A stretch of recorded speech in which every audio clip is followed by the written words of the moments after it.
Good evening, ladies and gentlemen. We're coming to you live from Lucas Oil Stadium. It's time for the 5A football state finals. Your Decatur Central Hawks are taking on the Warsaw Tigers. With me is the great Bryson Cunningham. How are you, Bryson? I'm doing all right. How about yourself?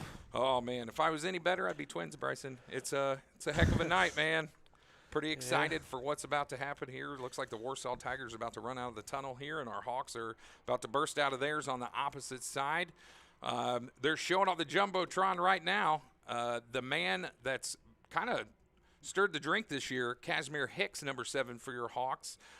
He's pretty electric, would you say, Bryson? I mean, it seems like he's done it all for us this year. Every side of the ball that is, around, special teams, defense, offense, he's everywhere and anywhere on that field, and his stats show for it. Well, he has 5 rushing touchdowns, and I believe he has 11 receiving touchdowns. I don't know if he's ran any kicks back or not, but he's just seems to be, find the end zone just about every week. I believe he's ran 1 kick back this year. Yeah, I think you're right. I don't remember what game per se, but I do remember he ran back 1. So. But he's just electric with the football. He's been dynamite home run hitter all year. Thing that gets me, though, he's not it, though. He's not the only one, especially last week. You got to talk about the Pharrell Carter. I kind of labeled these games in the last few weeks as to, a guy. 2 weeks ago against East Central, I called that the Bryce Johnson game. Catch a game-winning touchdown, have about 6 tackles for loss. He was kind of everywhere like Santa Claus on Christmas night. Just played out of his mind. Then last week, you got to call that the Pharrell Carter game. I mean, a guy – runs a kickback to seal the game with 2:30 to go. Then 3 plays later, intercepts the game, intercepts the ball, runs it back, and more or less just, closes the door. There's no chance for them to come back after those 2 plays. Yeah, and it's you talk about the Bryce Johnson game almost as if you're on the goal line, you're getting ready, you're on a 4th down. So the risk alone of kicking a field goal, obviously, it's a chip shot, so it's pretty close. But for Enright to pull out the tricks a little and have a fake field goal and it for it to work is extremely hard to pull off, but Bryce Johnson was where he needed to be at the time that he needed to be. And obviously game-winning touchdown, and then defense stopped them on the goal line to win that game and move on to play. So yeah, I have to think that East Central's probably the toughest opponent we've had this year. No disrespect to anybody else. I know New Pal's phenomenal. We just saw them yesterday, what they're capable of. I mean, I'm pretty sure they set 4A state records for rushing. I believe they had over 600 yards of offense. I mean, that's crazy. But East Central was just, man, they were just really good. I mean, they'd won the last 2 4A state titles for a reason. But just what a performance that night. And then, last Friday, just another phenomenal performance. It just goes to show you once you get into these regional, semi-state, state title games, everybody's good. I don't care who it is. Everybody can play at that level. You come into after, sectionals, regionals, you got to think of what's on the line. Obviously, the first 2 games of the playoffs are something that you come in there and you're like, okay, let's test how this playoff run's going to go. You win the first 2 games, you're like, all right, now we got to focus in a little more and see what we got going on. And Decatur Central just had the realization of life. Like, we were here last year, didn't turn out the way we wanted. We're coming back this year with a little bit of more vengeance, if you will. Yeah. And they're obviously excited to be here. So is Warsaw. But Decatur Central's back-to-back 5A state finalists. They're proving themselves here tonight and hopefully coming out playing the Hawk football that they want to play. Well, I think one thing that we don't talk about a whole lot because it's very forgettable, that first game of the year against Columbus North, we came out and I think it was a bit of a wake-up call. And I know it's hard to say, oh, you got a wake-up call in the first game of the week, but it really was. It's like, hey, if you're going to come back and go to state again, it's going to take more than what we're giving on that first week. And it kind of opened up some eyes, and we started to play a little better. And then we had kind of a weird – I've never seen a game like that in my life, a weird setback at Martinsville where we played probably the best half of football we've played all year, and then probably the worst half of football we played in the second second half. And, it was described as, 15 things had to happen for Martinsville to win that game. And unfortunately, all 15 things did happen. And then we've reeled off, 8 or 9 in a row now? I believe since it's like then? an 8. Yeah. So just an epic, run here that we've done. Just can't be more proud of these guys. So, again, there's so many guys we talk about on Decatur. Bo Polston being, the engineer of the whole thing. Casmir Hicks and Pharrell Carter and Braylon Morris and just guy after guy. So the group that I feel like doesn't get as much love, we try and give them love on the coach's corner, is our defense. You talked about the defense having to just man up and make a stop and prevent them, East Central, from getting into the end zone, or we lose that game, and they did just that last week, just manning up and keeping Bloomington South close. 1 point, only giving up 13 points. I mean, that's huge in a semi-state game to hold a team to 13. We talked about the defensive line, how there's 9-10 guys deep that they rotate through. Just going through guys like Bobby Eastis, E.J. Johnson, Marquise Carter. I mean, there's guy after guy, Caden Cole, Tyler Cooper. There's so many guys that they throw out there, and we don't lose anything from the first 3 to the last 3. And then our defensive backs, just watching them come along as the year. We talked, 11 total picks on the season.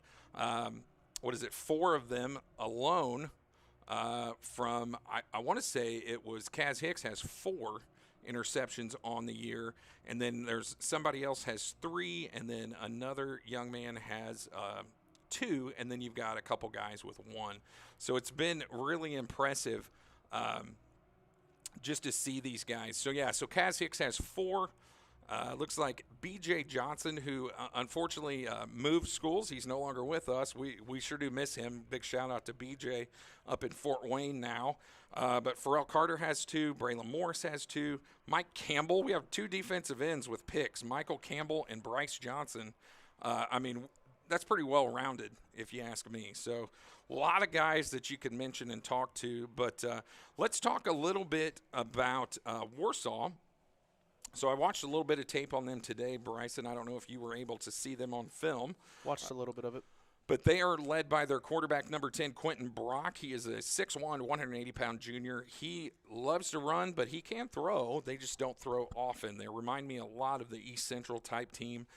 Whiteland comes to mind as well. They just operate a little differently than Whiteland. Then they have 3 running backs. They have 3 different guys that they hand the ball off to. You'll see number 43, Brody Duncan. You'll see number 11, Cohen Hetty. Number 9, Daler Vilama, I believe is how you say that young man's name. Yep. But they've got several guys that they'll run at you on film, and they're not afraid to run between the tackles or get outside. They do a nice job of reading the defense. Coach Enright talked about our guys are going to have to play super disciplined, sound gap protection when we're playing these guys. So what do you know about these Tigers of Warsaw Community High School? I've watched a few, a little bit of film here and there about it, and I mean, they come out and play physical just as much as Decatur Central does, and I've seen how they've kind of prepared themselves, and these 2 teams have never met before. Yeah. Never once have played each other. So obviously it's the same way as East Central. It's like you said, the same way as East Central was. Decatur Central and East Central never played each other before. Yeah. Coming in, playing a completely new different opponent, and how they play is hard to adjust to. But once you learn it, you guys can snap right back into it. And looking at it, this is almost an East Central Whiteland-esque team. They love to run the ball, but they can also throw the ball. And obviously East Central threw the ball more than Whiteland did, but Whiteland ran that ball more than East Central did. Yeah, these guys, I mean, they're here for a reason. Last year they lost to Penn in the semi-state, so they've been very far in the tournament. This year they beat Maryville to get here. Maryville, a very good team. A lot of people picked them to win the whole thing at the beginning of the year. And you're about to see Mason Smythe, the preseason 5A All-State kicker, is going to kick off for Warsaw. And it looks like it's going to go down to the 1-yard line. And I believe that's Casmir Hicks going to bring it out. And he is going to go out of bounds. Correction, that might be Pharrell Carter. And looks like he goes out of bounds at about the 14-yard line. So not a great return there to start the game, but the Hawks have the football, 1st and 10 from their own 14. And you got to look at Bo Polston here.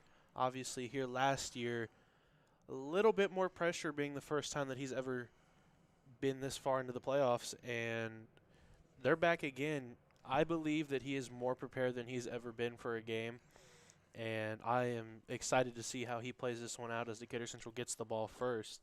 Well, and I'm with you. I'm interested to see if we throw the ball downfield against these guys, or if we do a lot of dink and dunk. As Coach Enright says, the crawdad package. It looks like we're going to do an end around there. Maybe Casmir Hicks. He's got plenty of room. He's going to bring it out to about the 28-yard line for your Hawks. That'll be a first down on the first play of the game. And Casmir Hicks has just done everything for Decatur Central this year when it comes to both sides of the ball, and he's going to continue to do that for this game here too, as if this is just another week. But obviously on the minds of on the conscience of every player is we know it's at stake, and this may be just another football game, but it's also not at the same time. Obviously some seniors here for the sides of the ball. Ashton Vogel, his last year here, looking to cap it off the right way, as any other senior would want to do. And Polston completes another pass, a first down to Pharrell Carter. 11-yard catch there. For those of you at home that are just listening to us, obviously we don't have the audio or the video, or just audio. The Hawks are showing up in their white jerseys with those gold pants and white helmets with the metallic blue wings on the side and their number on the other side. And right now the Hawks are 2 for 2 on first down and getting first downs. So Bo Polston in the shotgun. Looks like he's got Casmir Hicks directly to the far side, sends a man in motion, and he's going to hand it off. Here's an inside, a nice little cross-buck play there for Casmir Hicks. He's going to fall forward. That looks like Napo Dodo. He's going to fall forward to about the 40-yard line. He'll get a couple there. And Dodo is just one of those players that you got to talk about too. Him and Casmir Hicks have been very, they've been the weapons for Decatur Central, and on that offensive side of the ball, just as well as anybody else has been. And Dodo has proved throughout the year that his rushing ability has not changed from last year, but yet it's simply improved, and he's going to continue to run this ball down the throats of Warsaw. And that's exactly what's happened. A great job up front, that offensive line creating a lane for Napo Dodo, and he's going to get another Hawks first down. Or actually, it looks like they might be about 2 yards short. 2 yards short. It'll be 3rd and 2 for the Hawks, and they're in the hurry-up. Polston in the shotgun with Dodo to the left side of him. And looks like they tried to get Warsaw to jump, and they're just looking in. They're going to get a play here, and we'll see what happens here. That play clock down to about 17 seconds. Decatur Central on their own 47 right now. And that quick screen pass, a good block by the receiver. That's going to be enough for a first down. Gain of about 3 on the play. Looks like number 10, that's Carson Eisen, is your receiver there for the Hawks. And that is a good block there by Casmir Hicks to see that his man was getting the ball and to quickly shift his body to Warsaw and be able to get the block there, which was enough to pick up the first down. Yeah, great job by Eisen reading that block and at least getting the couple yards he needs, as there's a toss to the outside and blockers along, and a couple guys miss. We got a tippy toe down the sideline, but his momentum carries him out. It looks like that is Casmir Hicks, who got the corner there. Some nice blocking by the receiver out there on that far side. Kind of springs him loose. He's going to get about 5 or 6. Trying to see who that is with the block. He makes a guy miss. That's Pharrell Carter, the receiver blocking upfield for Casmir Hicks. And the Hawks are off and running here. Like I said, started at their own 14. They are now in Warsaw Tiger territory at the Tiger 40-yard line. And something just to keep note of is that Decatur Central loves to put their guys in different positions. Obviously, Casmir Hicks plays receiver, but he can also be in the backfield and run the ball if he needs to. As he is now. And he's going to fall forward a gain of a couple there. And same there with Pharrell Carter. We've seen it somewhat points throughout the year that he's been in the backfield running the ball for us, and he's been on the outsides, bottom of people's screens, as we like to call it, catching balls from Bo Polston, and then on defensive side playing corner as well for us. So Yeah, and to correct my mistake from earlier, that was Pharrell Carter just now on that last run. We are really high up here in the rafters here at Lucas Oil Stadium, so we're trying to see folks as best we can, so we apologize for any misidentifications. There's a bubble screen out to Kaz again. He's got blockers in room. Makes a couple guys miss. He's down the sideline. That is Casmir Hicks. Touchdown Decatur Central with 8:21 left to play in the first quarter. Decatur Central takes it from Warsaw's 38 all the way to the end zone. Decatur Central strikes first, 6-0.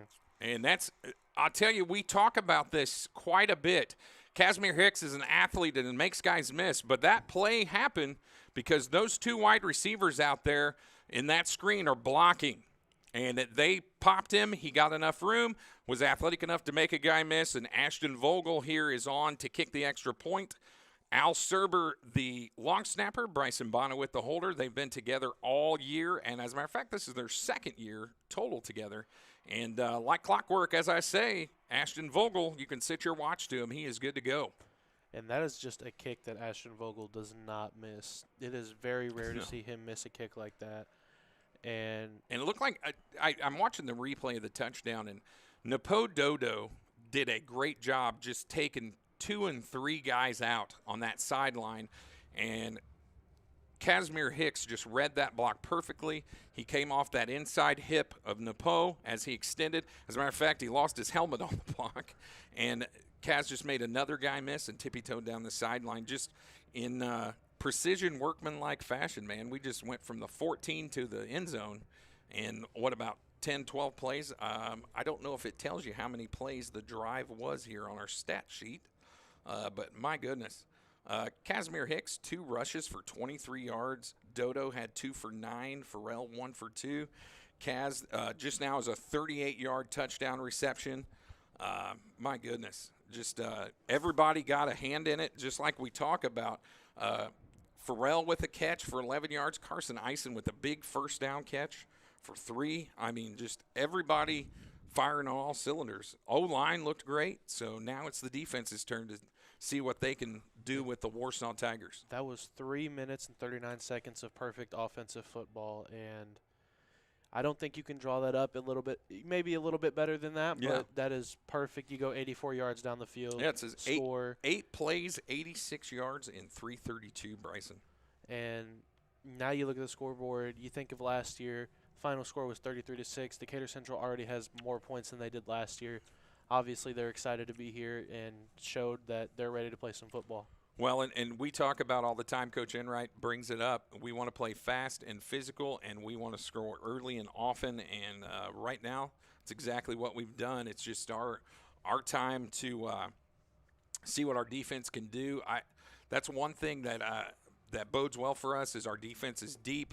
And a lot of times, man, that defense starts imposing its will in the fourth quarter because we rotate so many guys on the defensive line. Their O-line's tired by then, and we've got guys that have played a third of a football game when other schools have guys that have played every snap at defensive line.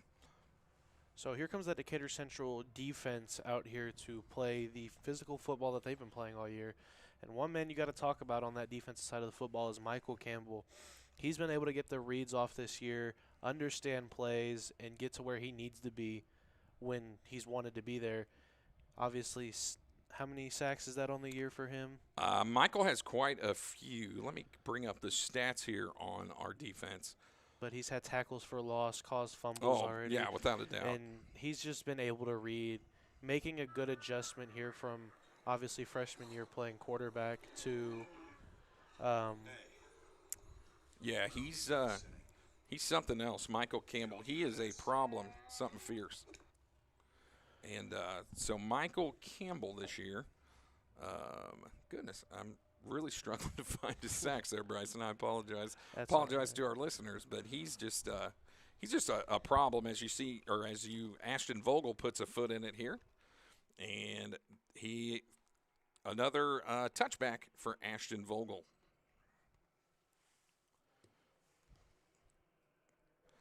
You know, it cracks me up. We talked before. I did a little research. The kicker for Warsaw's the preseason 5A All-State selection at kicker And I'll be honest, I think our kicker is every bit as good as that and deserves to be in that conversation.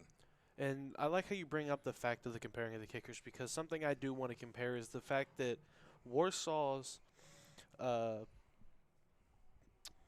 quarterback, Quentin Brock, number 10. Quentin Brock, Actually, not starting right now. Yeah, I was going to say number 12, it looks like, is their Drew start. Sullivan's in there right now. And all three of these guys, especially Warsaw's quarterbacks, play almost similarly, but I feel like it's a switch in and out type of deal that people have all the time.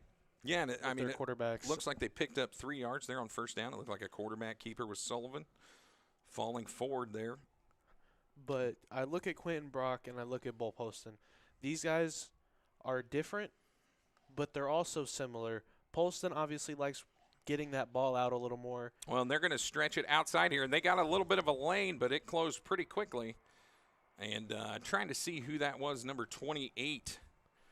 That is Evan Davis, the senior. He is pushed out of bounds, but they did get a first down there. That looked like the old Green Bay Packers sweep where everybody gets out, you create a lane, and your running back runs through the lane to touchdown. But the nice part is we're pretty athletic and pretty fast on the back end of our defense here, and we were able to close that down and push him out of bounds. You just have to look at how this defense is going to adjust to the offensive line in these plays. And there's a middle, and he is buried. My goodness, that was Brody Duncan, the ball carrier, and he was tackled by, I believe, all of our linebackers just got into him. He maybe got 2-3 yards on the play. But they do such a great job up front. Their offensive line creates such a pocket. Like I said, it's really reminiscent of East Central, where they get about 2 or 3 yards drive off the football before you even make contact with their running back. And, man, it is so hard to play. It's just grind football. And I think a lot of times they hope they're going to, hit one and open a hole. And there's another great tackle. Or actually, boy, we all got faked out as we thought it was the guy up the middle. And number 10, Quentin Brock, pulled it out, and he's downfield. That's probably about a 40-yard run by Quentin Brock. Good night. That is just something you have to pay attention for, because obviously the longer run's going to make you tired. Actually, Quentin Brock took a pitch. They ran an option, a triple option play where they offer it to the fullback up the middle. We had that covered. The quarterback flipped it out. Drew Sullivan flips it out to number 10, Quentin Brock, as he's about to be tackled, and up the sideline he goes. What a great play call and a great play by Warsaw there. You look at these longer runs, and obviously some of them being more effective than others, and you have to look at the athletic side of it too, because if you do not pay attention to how gassed some of these players can be at the end of it, then it looks like there's a penalty or something. Yeah, there was a false start on the Hawks, so it's going to be 1st and 5 for Warsaw on it. I'll be honest, man, you can't give them any free yards. We're going to have to play very disciplined. And something you got to look at is, I think there was twice now this season, or twice in the playoffs, that Decatur Central had 10 penalties on a game. And that is just something that hopefully that they've worked on this season and figured out how to kind of contain, especially going into this game alone. Penalties are huge coming from both sides of the ball. Yeah, and Warsaw kind of runs it up the middle for a big scrum there. They kind of fall in a pile, so it'll be 2nd down and about 2 right now for the Tigers, as they are just kind of imposing their will on the offensive line on us right now. So something that to keep in mind right now is Drew Sullivan has been the starting quarterback, with Quentin Brock playing kind of an option player as of right now. On the field when they want the yardage, obviously you've seen about that 40, or we've seen about the 40-yard run there from Brock. But yeah, the last play only went for a couple yards, so it'll be 3rd and 1 for Warsaw. It seems like on all these plays up the middle, you'll see a defensive lineman and a linebacker both making the play here on the Tigers, which is not a bad thing, but when they get outside, they are very dangerous. So my thoughts are they're gonna run it up the middle here. You'll probably see a quarterback sneak with Drew Sullivan here, and nope, he's gonna hand it off, and they may have it, may not. It's gonna be close here. I believe that they will get this one, though. Yeah, very tight. That was 43. Brody Duncan, the running back there, and yeah, he definitely crossed that 10-yard line and got up to about the 9. So it'll be first and goal from the 9 for Warsaw, and they're in their all black with orange numbers. And I'll be honest, their unis are pretty sharp, if you ask me. I like the looks of that. I'm not a big fan of the color orange. It's a lot for me, and there's a lot of orange on that far side of the stadium from us. So we've got a big view. They brought a lot of folks down here from Warsaw, and there's another option. It looks like the fullback kind of missed the handoff and kind of left Drew Sullivan out to dry, but he did get 3 or 4 out of it as he takes it up to about the 6-yard line, and they're actually going to spot him at the 5. So being second and goal from the 5, you want to protect this ball as much as you can, but you also have to realize that Decatur Central defense can make a stop from any part of the field, whether you're on the 1, 15, 10, 5, whatever it may be. Yeah. You've seen that against East Central. Decatur Central had 4 downs left to win their team the football game. That defense came up big and got the stop. So we'll see how they adjust to this second and goal. What's really tough is when you've got a athletic group of young men like we have at Decatur Central, very athletic, as Drew Sullivan pushes forward for a gain of about 3. It'll bring up 3rd and 2, or 3rd and goal from the 2. And what's tough is how you negate that athletic advantage is doing exactly what teams like East Central and what Warsaw's doing here is these ground and pound. We're going to out-muscle you up front, and we're just going to meticulously just get the ball downfield, and that's exactly what they're doing. So 3rd and goal here from the 1, it looks like. And they're just going to drive it right in. He goes in untouched. That's Drew Sullivan, the quarterback for Warsaw. So they answer on their first drive. It is now 6-7, and pending the extra point attempt from Mason Smythe, their all-state kicker. And something that I've been saying all year, as well as most of the other games, the first drive from each team dictates how I feel dictates a game's going to go. Yeah. And both teams here able to score on their opening drives, pending this extra point. I believe that both these teams are going to come out and play the same way almost. Very physical and with the same amount of integrity and grit that these two have seen from each other, obviously. Yeah. Both quarterbacks playing similarly to each other. Both can run but can also sling the football as any way you please, and I believe that this is going to be a closer game than most people think. Well, and we they just showed the replay of the touchdown, and it looked like we just left a gap open. So the fullback went through the gap almost untouched, and of course the quarterback went right by him, also untouched. So it was it's pretty tough. They're very good, and they're here. They do what they do well, kind of a la Whiteland. The years that Whiteland has had a very good offensive line, clearly they've made it to the state finals, and it's kind of similar. I feel like this whole game boils down to O-line versus D-line on both sides, on offense and defense for both teams.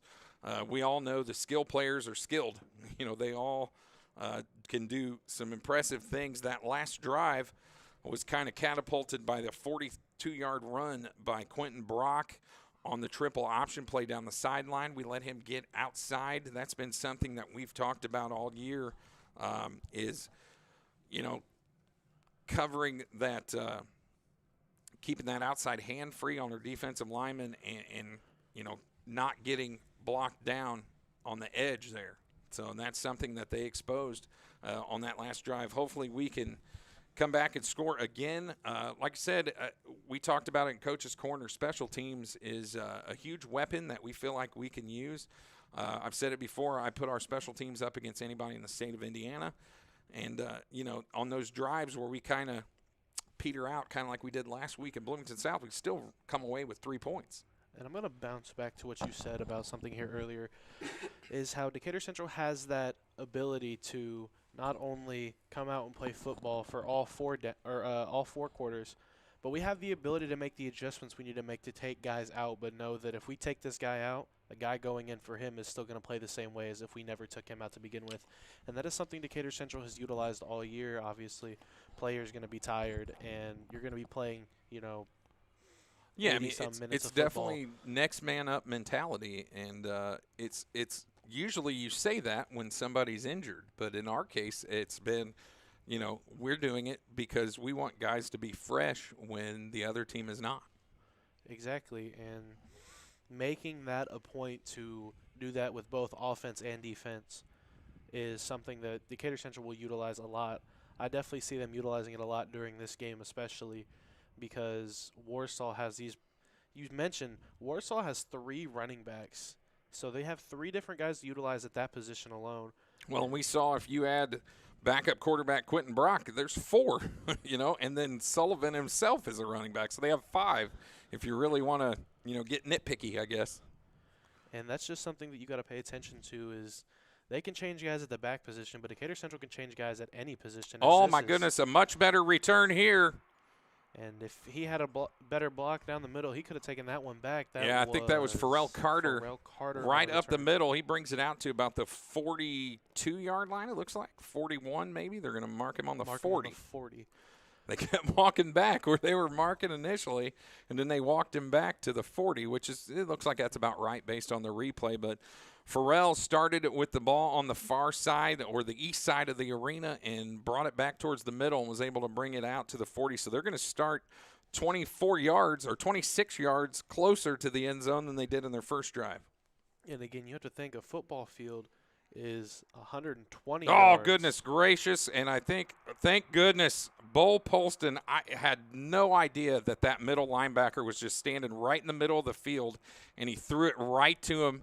And luckily, that young man, that was number 11. My goodness, that makes you sick to your stomach a little bit. Cohen Hetty, who is their standout defender. He is their best defender, and it's not even close. He's just sitting right in the middle of the zone, and Bo was trying to hit somebody right across the middle and threw it as if Cohen Hetty wasn't even there. And luckily, Hetty dropped the football. And that is just a good read from Hetty to see that he's got to – once that corner gets off this guy, he knows that he's got to play that exact same. And he's going to sling that ball out to – that is – Polston throws a shot for a first down. Looks like Pharrell Carter who catches that ball and takes it up to about the – we'll see where they spot him down at. And we talk about Bo Polston having a short memory. You got to just forget about the last play. Thank goodness nothing happened. And Pharrell, just being strong as an ox, makes the catch, sheds a defender who kind of horse-collared him a little bit over there and matriculates at 5 or 6 more yards after contact. So that's a first down for the Hawks. They are 1st and 10 from the 45-yard line of the Tigers now, and Polston's going to come roll out to the near side. And, again, a dangerous pass right over the defender. That was number 40 for the Tigers. Now, I was looking at that play.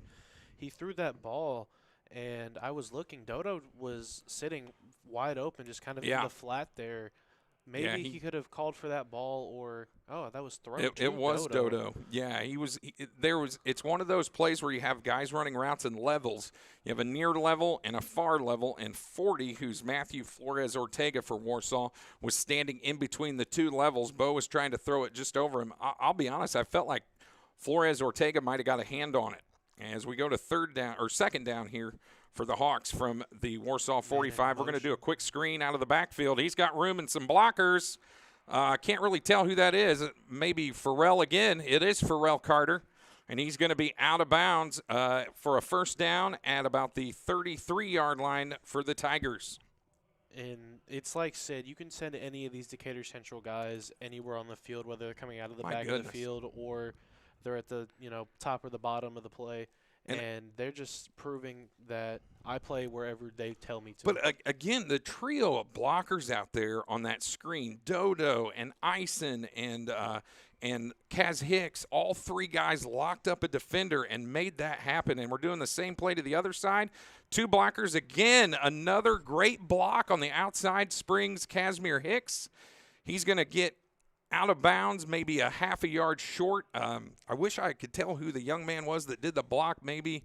I believe that was Carson Ison. Yeah, I think you're spot on. Ison just amazes me every single week how good his blocking is. He doesn't catch a ton of balls, but he blocks so well at such a high level. Now, Decatur Central, with no man in the backfield here, I mean, Polston drops back, and he throws a deep one. That's going to be a one-on-one play, and that is knocked down and incomplete. Intended for Carson Ison. Yeah, a ton of air under that football. That took forever to get to the corner. To no avail there, and he was guarded by number 10 for Warsaw. That was Quentin Brock. So yeah. Quentin playing both sides. Both sides of the ball just as well as anybody else can. And well, that's one of those, I think Bo had his mind, I'm going to take a shot here. It's third and really short. You're feeling good about moving the football here. I look for a run play here. Probably see some Napododo, or it looks like Pharrell Carter's back there in the halfback spot. He sends Pharrell out into motion and fakes the screen. He's going to go downfield again and throws a pick to, right now, the MVP of the game, Quentin Brock. He's got an interception and the longest play of the game. So Bo Polston going to the well one too many times. He basically threw the same route, underthrew the receiver. The first one, luckily, he overthrew the receiver, underthrew it here, and just an easy, basket catch pick for Quentin Brock and the Warsaw Tigers. So Warsaw on our second drive intercepts Bo Polston in the end zone. They'll take over 1st and 10 from their own 20. Now that is just almost what you want to call textbook for the corner, especially as Quentin Brock playing running back. He's a quarterback, and now he's playing, corner. He was able to basically run that route for Ison and just be like, okay, now I'm the intended guy almost. And that ball was underthrown a little bit. And yeah, I feel like Bo's got to make better choices on who he throws to. And there go again with the sweep. The wide side, they had an alley. Guys were blocked. And the running back got in the alley, and he takes it all the way out from the 20 to the almost to midfield here. Looks like they're going to spot him out of bounds on the Warsaw 49. So, again, defenders getting blocked on the edge, and they are exposing us on the outside there, which is it's what they do. We talked about that. We're going to have to – guys are going to have an assignment, and they're going to have to live up to it, and that is not happening. That's twice now. They've had nice long runs down the sideline, and that was just a simple toss sweep. And there's another play, and I don't know if there's a fumble. Looks like there's a fumble on the play, and the Hawks have it. So they give it right back, and looks like Michael Campbell on the football for the Hawks. So Decatur Central will take back over 1st and 10 from the Warsaw 48-yard line. So we throw an interception, and they cough it up. And some of the film I watched, Bryson, they were a little careless with the football. So hopefully this is something that can happen. And just a big stick. Who was that, 18? Chris Hill putting a hat on 43. Good night, what a hit. And I noticed we were giving him his flowers earlier. That's Michael Campbell, who's able to read that fumble and realize that ball was popped out. And you were right. I watched a little bit of the there's a nice toss play on the outside by Bo Polston. Going back to a little bit of conservative, that was Casmir Hicks. He's going to matriculate that forward about 4 or 5 yards on the play. It'll bring up 2nd down and 5. As I was watching Warsaw's film, obviously I've been watching Decatur Central all year, so I know how they control this ball almost. And watching Warsaw, they were a little careless with the ball, kind of running it freely, almost kind of loose in the person's hand, but they were able to keep the ball with them and get down to gain the yardage. Right there, kind of tried to do the same thing, but was going up the middle, and Decatur Central. Again, we're going back to that crawdad package, and there's going to be a penalty flag. Not sure if that's going to be a hold on the Hawks on the outside there. It came from the Warsaw far side. Could be maybe a face mask or something else on the Tigers. Not really sure based on where that flag was thrown, but a nice throw and catch on that screen play. And we'll wait to see if there's going to be a hold on the Hawks, as I unfortunately suspected. So that one will come back. At least it's a spot foul, so it's not as detrimental as being from the line of scrimmage. That'll take us all the way back to midfield here, 10-yard penalty. And Decatur Central really utilizing the screen mechanisms here, as so far it's worked against Warsaw's defense here, and they've had guys up the field blocking there. Obviously, you see there's Carson Eisen, Alex Serber, and that's number 46. Well, I think, I think that last drive we had, we just kind of went away from what was working, and no offense to Bo Polston, he kind of telegraphed his plays. I mean, he threw the exact same pass 2 plays in a row. As you see, somebody, I think that's Casmir Hicks, like a rocket, hitting the hole, and that's going to be a first down, folks. After a 10-yard penalty, Casmir Hicks gets all of it and then some back. And what a great play, a little end around, a little sweet play, great blocking out there. Kaz bounces off of guys. Just brought the guys with him as he was going. And you see Al Serber downfield on the run block. I mean, that's pretty darn good. I mean, there's enough guys to get in the way to create lanes for Casmir Hicks. And he's a speed burner, and he can go.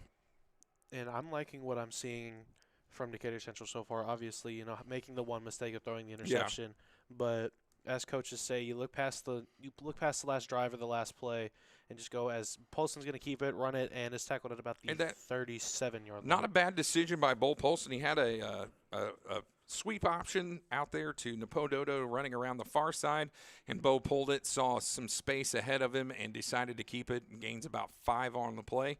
I'll bring up 2nd down and 5 for the Hawks from the 33-yard line of Warsaw. And I like what we're doing considered, based on the last drive. I thought we were doing well in the last drive, and then we decided to take these shots downfield in consecutive plays. I don't know if Bo was just trying to make something happen and be electric, but he's really settled down here. Nice little run up the middle, little dive play for a couple here. Looks like Napododo, and that'll bring up 3rd down and about 2, it looks like about 3 now. And at some point, Decatur Central is obviously going to change the pass game a little.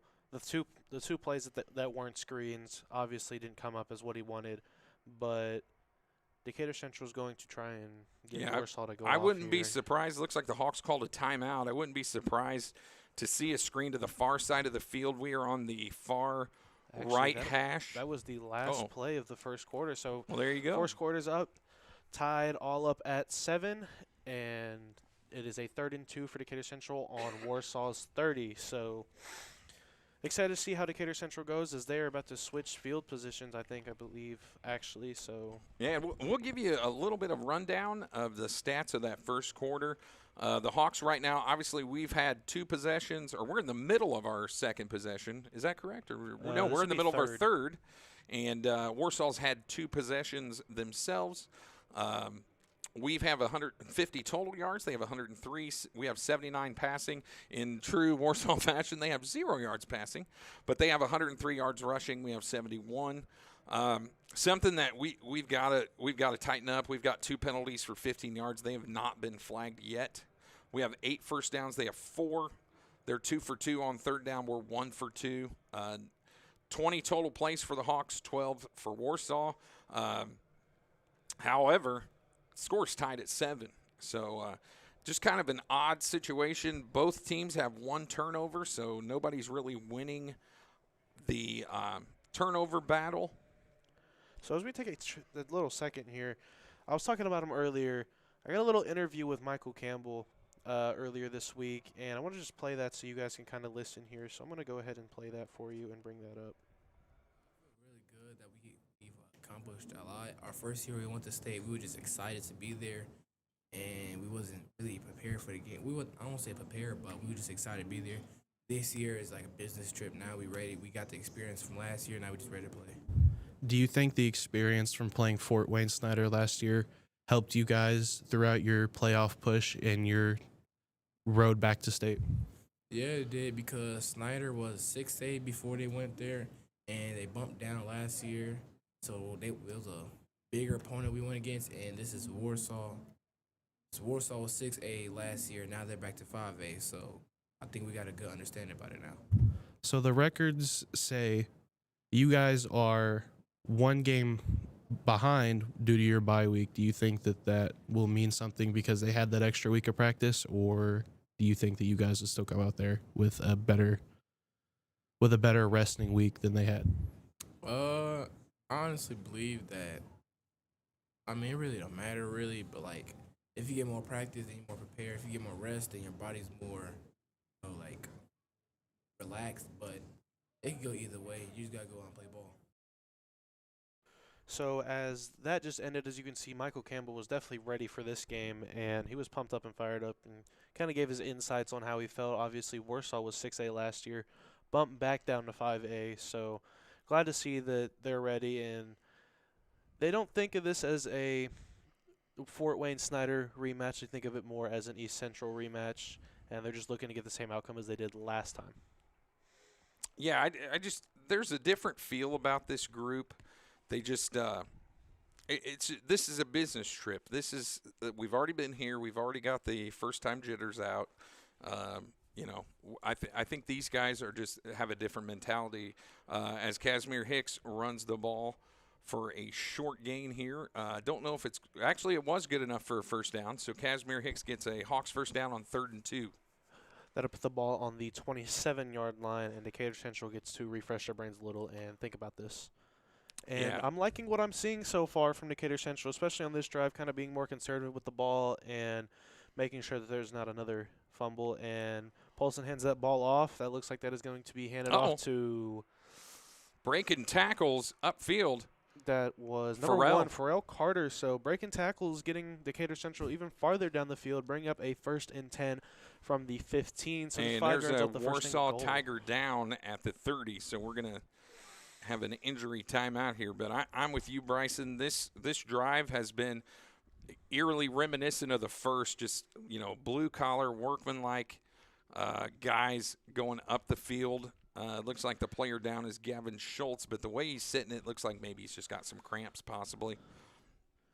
And playing indoors is both kind of weird for, especially like Decatur Central. Every team doesn't necessarily, I don't think any team actually that I know of that we play or Warsaw's played have an indoor stadium. So obviously normally weather affects things like Yeah. wind and the temperature of things. Playing indoors, no wind, you don't have to worry about the temperature. And Well, it being November, almost December now, the cold is really going to start settling in, and they've practiced all week, and it's been in the cold. So having almost the mental note, knowing that you don't have to worry about Oh, my. temperature here, is So definitely Warsaw something that is. it almost looked intentional that he, it was intentional because the Hawks went offsides. So false start on Decatur Central. I just saw a Warsaw nose tackle just fly through the line into the backfield, and I was like, what the heck is going on? But looks like Hawks moved. Maybe the running back leaned forward or one of the receivers moved, but the nose tackle for Warsaw definitely saw it.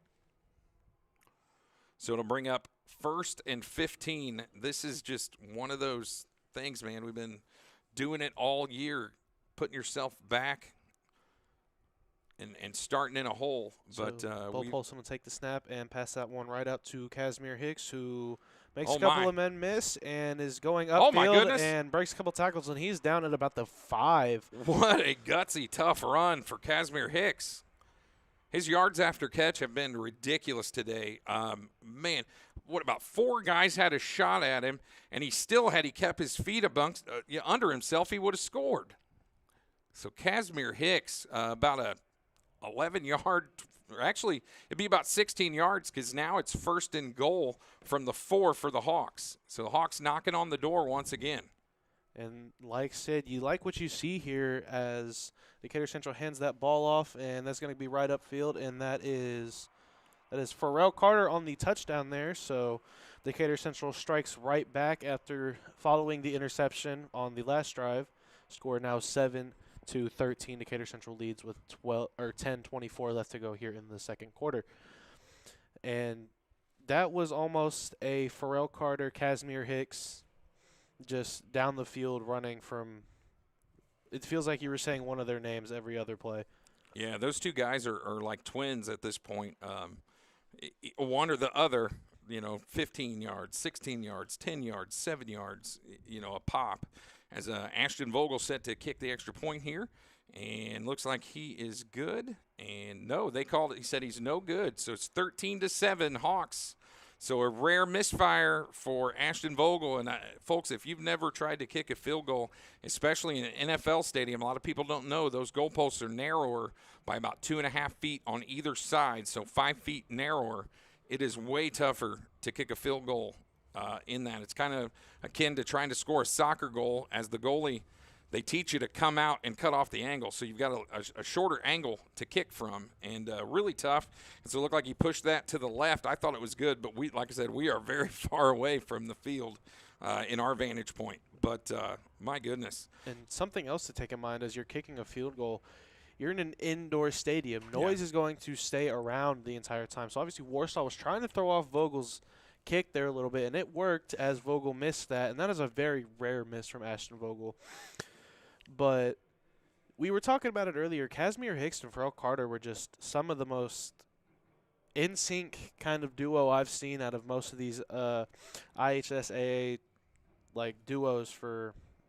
Realistically, they're everywhere on the field, so they don't have set positions. Maybe they do on max preps, receiver and DB or however you want to say it. There's so many guys, though. I mean, we talk about guys that can do so many things. I know I've had conversations with Coach Enright about getting, guys like Braylon Morris and Michael Campbell involved on the offense. They're no stranger to that. As freshmen, those two guys basically ruled the roost offensively. I remember calling a lot of freshman games their freshman year, and it was like touchdown Michael Campbell, touchdown Braylon Morris, touchdown Michael Campbell, touchdown Braylon Morris. You look at it, freshman year, Braylon Morris and Michael Campbell played quarterback, respectively, for Braylon Morris, obviously quarterback freshman team, running or corner for JV, and then Michael Campbell was just quarterback for JV, pretty much playing that, and Bo Polson pretty much sat himself a year behind. Who was it? Asen Stevens. Yeah, I believe so. Asen Stevens, who's now playing for Virginia Tech, and he got the experience that he needed. And his first year as the true starter, 5A runner-up. Second year as the starter, 5A runner-up again, finalist again, looking to add state champion to his resume. Yeah, and that would just what a resume that is thus far. I mean, to cap that off with a blue ring, and heck, and he's even got one more year left. I mean, who knows? And he's also got one more year. I believe Pharrell a senior? He's a junior. I'm pretty sure. Okay, so Pharrell's a junior. Casmir Hicks is a junior. I mean, these guys are all coming back. Michael Campbell's coming back. Braylon Moore's coming back. I mean, a lot of these guys are going to be coming back, at least offensively. This group's still going to be intact next year. I mean, that's insane to think about. And then you obviously lost a few of the guys that were kind of, key players. Who was it? Steve-O? Yeah, we lost Stephen Oyateo and Albert Aguirre from last year. Those are the leading and second all-time leading tackler in the history of the schools. We talked about Braden Smith is approaching that number. He's only, I believe, 14 tackles away today from surpassing both of those gentlemen, and that's possible. Who else was it that we lost? Did we lose? And MJ Campbell, was it? Yep, MJ Campbell. He is down at Louisville. I believe he's a walk-on the University of Louisville. As Warsaw brings that out to about the 13-yard line. That was either Tucker Reed or Tristan Wilson. Those are their two return man. That looked like Tucker Reed getting up out of the pile and running off to the sideline. So 1st and 10 that's from the 19-yard line. So almost out to the 20 for Warsaw. So they will take over again. Hopefully we get similar results. At least we can get a 3 and out. I think that would be spectacular to just stop them, in a set of 4 downs, just to show that you can. I know they had that nice long drive, and there's another, just an awkward looking exchange there. I don't know. And another fumble, and the Hawks have recovered it. Wow. And I don't know who that was that recovered, but my goodness, just right off the bat, I mean, I'll take it. They're showing it on the Jumbotron right now, but 41 just never got the football.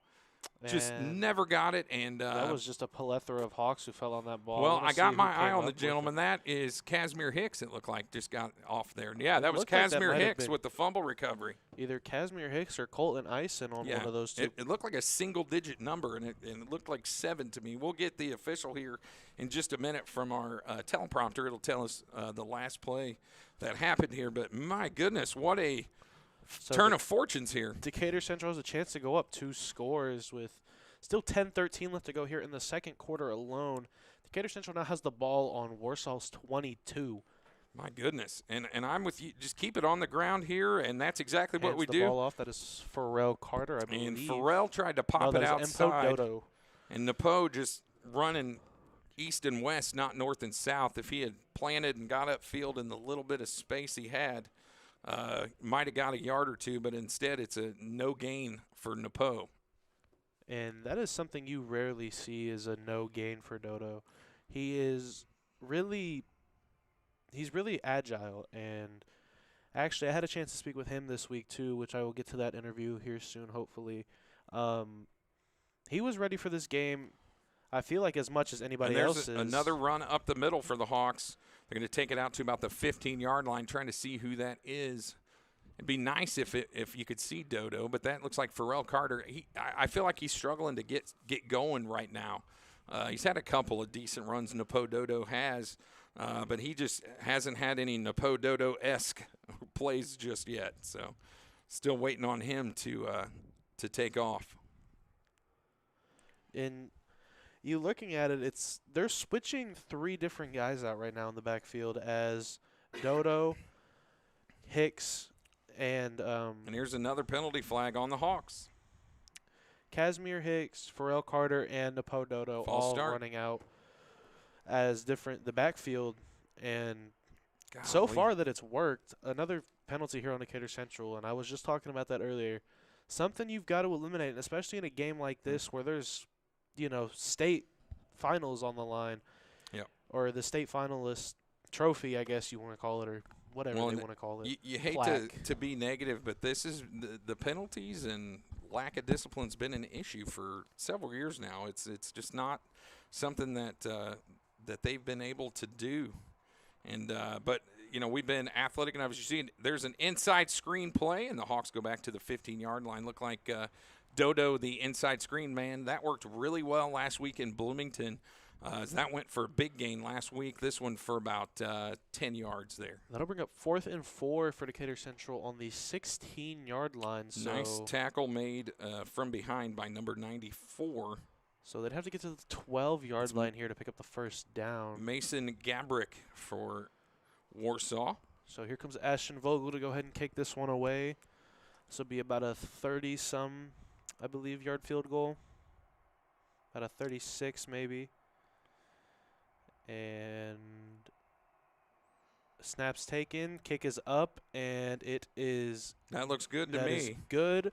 So that'll bring the Hawks lead up to And there is 9. a penalty flag on the play. I don't know if it's roughing the kicker.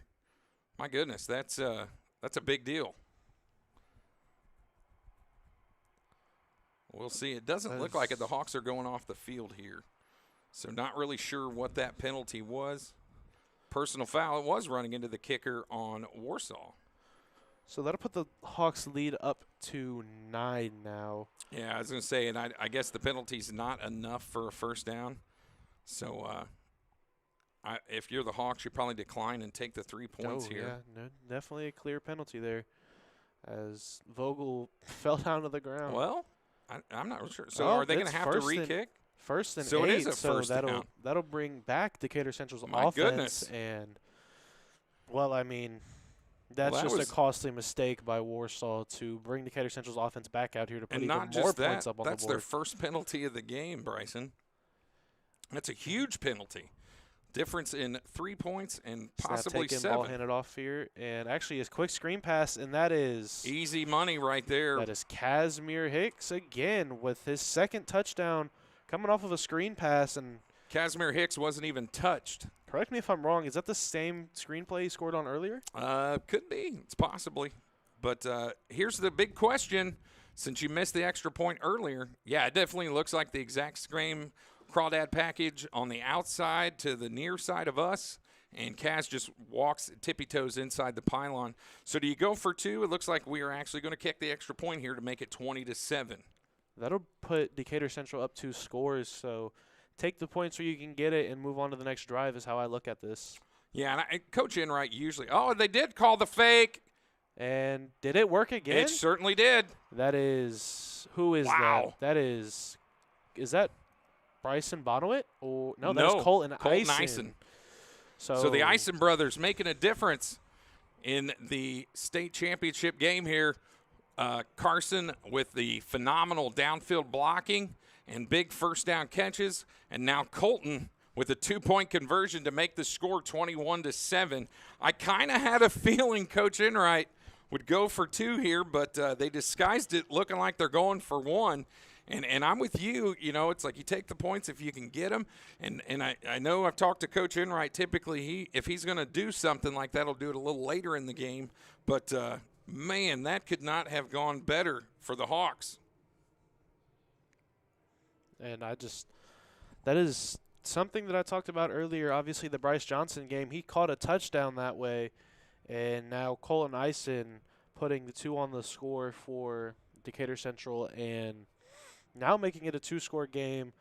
Warsaw's definitely got some things to talk about in the locker room, and so does Decatur Central. But Well, and they're not here for no reason. They will everybody says, you know, they pay their coaches on the other side. I remember Todd Scott saying that a million times. Their coaches are paid too, and so they'll make adjustments. They'll make changes. I don't see it us blowing them out, but right now it's pretty obvious that right now we're the better team at the moment. But you mentioned to me earlier, same thing happened against Martinsville where Decatur Central came out and played the first 2 quarters of football almost pinpoint perfect, and then the last 2 quarters just everything, Right. 15 things that could go wrong went wrong for Decatur Central, which ended up being only their second loss on the season, and then come out and win 9 straight. Could make it 10 here with this win, obviously. That's just got to feel great to you as a head coach and players. Well, and that happened so long ago, and I feel like that we've had an instance. I'm forgetting who it was that we played where they started to come back, and we did the old and so I don't think we're the same group that played that second half against Martinsville. I think we've been there, done that, experienced it. That's a thing of the past. If you beat this group, it's because you beat them. They're not going to beat themselves. You know, like I said, they do penalize themselves quite a bit. But if you win the game, it's because you outplayed us. And right now, that's just not happening. And self-discipline as well as team discipline is something you got to pay attention to a lot, especially in high school football. You know, you have different levels of players. You have the freshmen who are still learning a little bit and experiencing high school football for the first time. Yeah. And you have the seniors who have been here for 4 years, know how this offense works and knows the workarounds to it. And that is just something that both sides of the ball have experienced and are going to continue to experience for years to come. And the penalization is you got to watch it carefully. A team can make a costly mistake and it not be caught, but they could also make a mistake and it could be right there. And Ashton Vogel, with all the juice right now, kicks that about 5 yards into the end zone. And Warsaw start 1st and 10 from their own 20. My goodness, Bryson, this is about as good a start as you can have. We've made some mistakes. We've thrown an interception. I don't think we'll see Bo Polston make that same mistake again.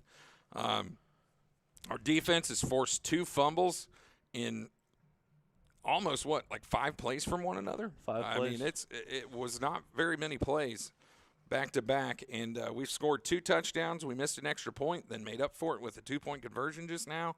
I mean, we've done just about anything you possibly can do as they run another, counter there off tackle and just immediately tackled, maybe a gain of 1. Couldn't tell who the ball carrier was. That is number 12, their quarterback, Drew Sullivan. And we talked about it, and we've been talking about it all game. Decatur Central's defense, their ability to adjust to their opponent and change their defensive scheme if needed is some of the best that I've seen out of any Indianapolis team, high school team, and almost makes you wonder, could you put this up against somebody who is, in a higher, say like the 6A champions versus us? And they're going to roll out here, but not much going on. I don't know if that's Drew Sullivan rolling out. It looks like it is. He's going to gain about 3 or 4 there, so that'll bring up 3rd down and about 5 for Warsaw. I thought they had him for a loss initially, and he was able to sneak out and get a couple. You had 2 guys, Michael Campbell, and looks like Maurice Carter had him there for a second. He was able to sneak through. And that is just a name that I feel like I haven't heard or said all season. Maurice Carter is a really physical player, and he proved that a lot last year especially. And definitely stepping it up here, and the ball is Michael Campbell's got a beat, and there's a fumble on the play. Another fumble for the Hawks. But it seems they're going to call it an incomplete pass. And just Michael Campbell, like I said, gave this man his flowers. He has been able to get to that quarterback all year, no matter what team it is, and that has just caused I'm just here to so tell many you, issues. He sure was throwing, but boy, that looked like a fumble to me. But that shout out to Warsaw's players for being able to jump on that ball so quick and not lose another fumble. Yeah, number 71 for their offense, James Leiter jumped on that. But, man, that's as close as you'll get without replay. And in Indiana, we don't do replay in high school, so you have to make the call as it happens on the field. And like I said, a little 3 and out here, Bryson. The defense seems to be getting stronger. And what a line drive punt that was, but it takes a Decatur bounce. And they're just going to let it go. So Decatur Central gains about 3 yards because Warsaw didn't down the balls. It was bouncing backwards. And that is something you got to look for, especially, obviously, you said he was, the all-state kicker for 5A? Yeah. And being able to punt the ball and kick the ball at the same time is something that – Well, they're 2 different things. They're drastically different. The only thing that's the same is you put your foot to the ball. But punting and place kicking are very different. And you see by Ashton Vogel, he's a dynamic place kicker, but he struggles punting the football. So what do? We set it up as a place kick when he punts, and it works out great. It's been phenomenal since we switched to it, and it's a weapon. And Bull Polston under center, they're in the Navy package. Bo's going to throw out of this package, and wide open. I'm not really sure who that is. Is that Hunter Harvey? Number 0. Oh, it's Bryson Bonnewitt. How about you, Bonnie? With a big first down and run, catch and run. Excellent job by Bryson Bonnewitt coming out of the backfield in that halfback spot. Easiest throw and catch, and he's going to get upfield for about 15, 16 yards on that play. Nice job by Bull Polston and Bryson Bonnewitt. Bonnie just disguising himself on his route, popping out in that middle level, and just easy money for Bull Polston and Bryson Bonnewitt. Snap taken, and that ball is handed right off there. That looks like that is Pharrell Great Carter. cut by Pharrell Carter. And he is tackled there at about the 30, so nice job hitting that hole and that space on the outside of that tackle, making a great cut. He's just so shifty and so fast. You have to come into this game with so much preparation, and being the guy that they're looking forward to seeing and handing that ball off to every play is something that is almost textbook, and defenses have to learn how shifty some of these guys can be. And when they hit the corner, they turn those jets on, and they just run straight for the end zone. And just right now, hope that nobody gets there. Power I formation. Bryson Bonnewitt directly behind. It looks like Dodo's got the ball. Bonnie makes a nice block to put a big hole open there, a little crease for Dodo to run through. He gets it out to about the 24-yard line, and it's going to be 1st and 10 for the Hawks once again. Nice, tough run by Dodo. Be neat to see him get in the end zone here on this drive. He's one of the only one of the 3 triplets we talk about that has not scored yet. And you talk about it, Bryson Bonnewitt's ability to block is something that is truly like unimaginable, like you think of. And Bonnewitt again making a hole so that Pharrell Carter can scoot through. But we talked about it all night. It's where you are currently in your class of, a certain year and what year you were in high school. Bryson Bonnewitt's a senior, so they'll be losing him next year. Well, and they'll lose a lot of leadership with that young man. He brings a ton of leadership to this locker room and this team. And I had the ability to play with him for a little bit when I played my football year. He is such an amazing leader and gets his team fired up so well. So Another losing inside him will be run, and they were ready for that one. So losing Bryson Bonowit will be something big, but also have to remember that there's going to be people that will carry that on for him. And So he no will be gain remembered. on that play. It'll bring up 3rd and about 7 for the Hawks. Again, they are in field goal range currently, tackled by number 11, Cohen Hetty, who's their standout defender. He's made a few nice plays already. Dropped a surefire interception. I thought he got us earlier. So it's just one of those weird things where, the ball bounces a different way and we maybe have a different score. But thank goodness right now the ball is bouncing the Hawks' way as we try and cash it in and get another touchdown. 3:53 to go here in the first half. The Hawks lead 21-7 over Warsaw. And looks like we're going to have a timeout here by the Hawks. And I don't know, Bryson, if you want to play your interview that you had, this might be a good time to do so. Yeah, I will get the interview playing for Casmir Hicks. So let's bring that up. Who am I here with? Casmir Hicks. So last year, you guys went to state, obviously didn't get the result you guys wanted, but you guys are back again this year against Warsaw. How do you guys feel against this matchup? We feel really good about it. Obviously last year we didn't make it, so it's our second go around. So we prepare and we know how it is being there. Like last year was our first time, so we know how it is being there. So we're very prepared. Do you guys believe that there's a chip on your shoulder being back-to-back state finalists, obviously losing the last one? Do you guys believe there's a bigger accomplishment if you win this one? Yeah, of course. There's always been a chip on our shoulder, whether we make it far or not. It's like people think of Decatur Central as something it's not, so it's always a chip. So we like it. So. How do you feel about this matchup against Warsaw? Obviously, a team you guys have never played before, both of you making it to state this year, and then being bumped down from 6A last year. How do you guys feel? Do you believe that it'll be a harder matchup for them, just how Fort Wayne was knocked down last year? I feel like it's a pretty good matchup. They're a good team. We're a good team, too. Obviously, we've made it this far, so it's just going to be – they're a very physical team, and so are we, so it's going to be a good game. Do you believe that this game will kind of represent Fort Wayne's game from last year with them both being 6A teams being knocked down right after? Nah, I don't think it has nothing to do with that. It's just a big game. Do you guys believe that with the bye week that you had and they had to play that first week, do you believe that they'll come out with more training or more practice than you guys will, or do you guys believe that you've practiced more? I believe it's probably the same. We had a week to recover while they played. So. All right, thank you.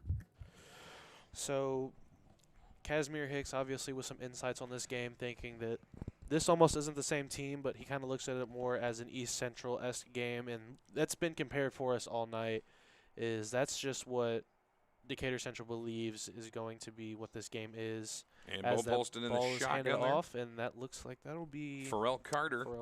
And he's going to be bottled up at about the 17, 18-yard line, so it'll bring up 4th down and about 3 or 4 here. More than likely we're going to set up for a field goal chance.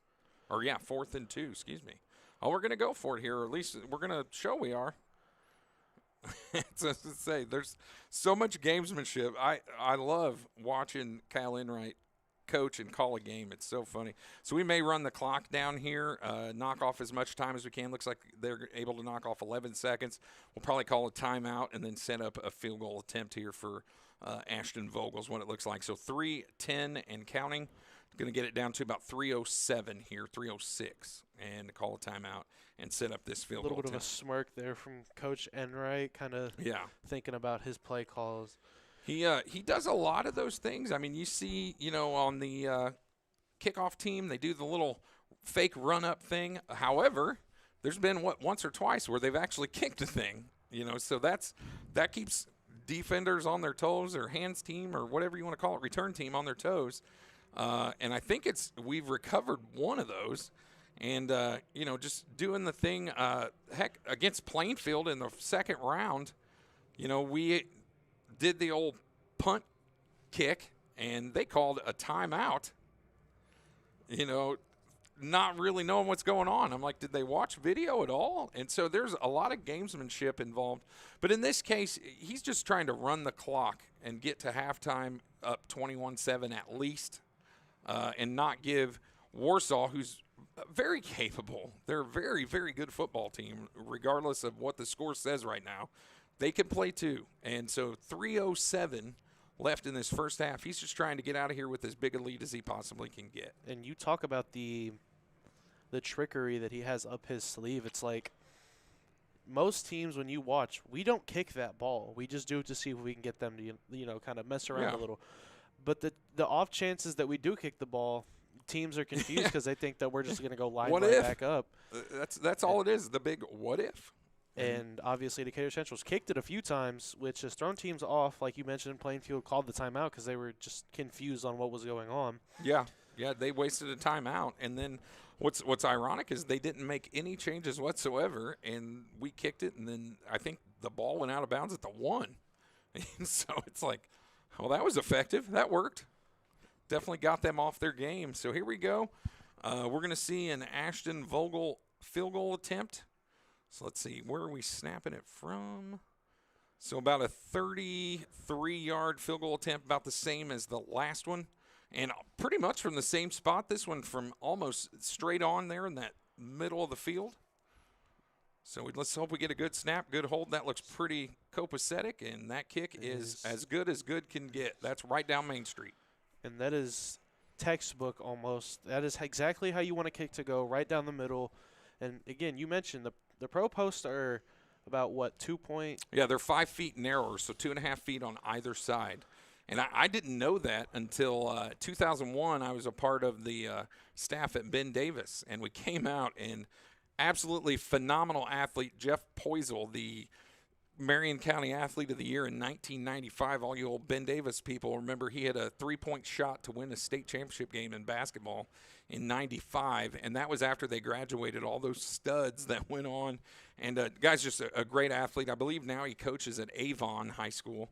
And he was out here in 01, and he was a heck of a kicker, kicked at Western Kentucky, and I think he played some arena ball and whatever. And so he's out here kicking, and I'm like, hey, those look different. He goes, yeah, they're about 5 feet narrower. He goes, it's so much tougher. And so he's out here just booting field goals. So it's I know, like we say, there's no wind in here, there's no rain, there's no snow, which apparently outside there is. But yeah, I'm not looking forward to that. Kicking in a narrower field goal, it'll mess with your mind. It really will. And that's just, it's just tougher. I don't care who you are. And we talk about how tough it is.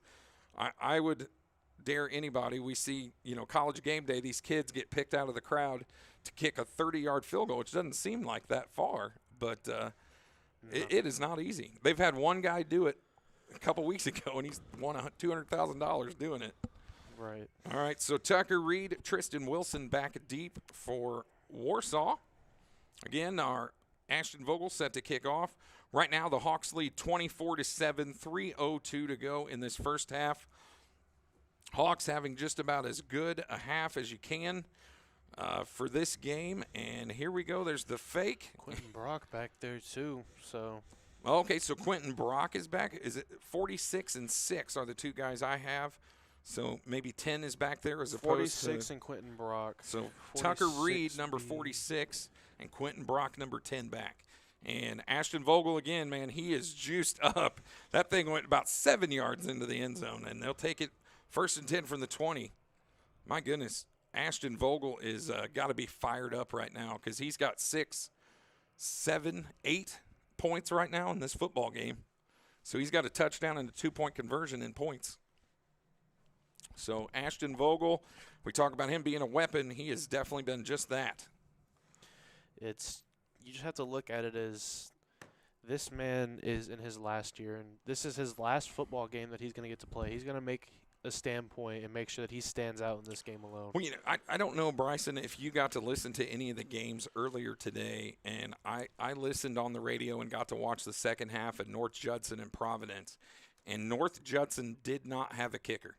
Oh, my goodness, what a great job reading that. Just the double option there where the quarterback gives the ball to the fullback through the hole. That's number 43. That is Brody Duncan, and then the quarterback runs out the side, and Brody Duncan ran into a wall of every linebacker and every defensive lineman that the Hawks had. What a great job reading that by the defense. And I feel like they're getting stronger every play, Bryson. That's exactly how I'm looking at it. And you were mentioning the no kicker thing. It almost kind of reminds me of the current situation that the Kansas City Chiefs are in. Harrison Butker being on IR, and then that play just the gets Hawks stuffed. they have figured out The Warsaw offense. Yeah, because they've been 2 plays in a row. They read the option and chose the right guy, and that guy ran into a wall. I think that one might have been the quarterback, Drew Sullivan, that time. And you look at it, is this turf or grass? This is turf. So they're playing on turf, and that's what most of the fields are, other than like a few. I know like Greenwood is grass, I believe. No, Greenwood's Did they turf now. They have the they gray switched to turf, turf? if you remember. There's an outside pitch. Again, we've got some guys out there. Let's see if we can run him out of bounds, but he may get a first down there. My goodness. And when they get outside, that's number 46. That is Tucker Reed for the Tigers, and he's able to string it out enough to get a first down. He gets about 12 on that play. Golly. But looking at these guys are kind of just – it almost feels like a home field type of thing for both these teams, obviously. The indoor dome kind of holds the noise in, so you got a lot more noise going in and out. Yeah, I mean, let's be honest. It's the exact same turf that we play at Decatur Central because our turf was – half of it was donated by the Indianapolis Colts. As you see, Warsaw threw the ball for the first time, and a very good pass, just defended very nicely. Looks like maybe – was that Colton Ison, it looks like, or Carson Ison out there defending that pass? I'm not really sure who that was. Hopefully they'll show us a replay, but that was intended for Tucker Reed, Drew Sullivan. But and it was a very good throw and nearly caught, but it was defended greatly by the Hawks. Hopefully we can get you whoever that was soon here. Yeah, it looks like they're not going to show a replay there. So, but nice job by whoever that was. I want to say it was Colton Ison.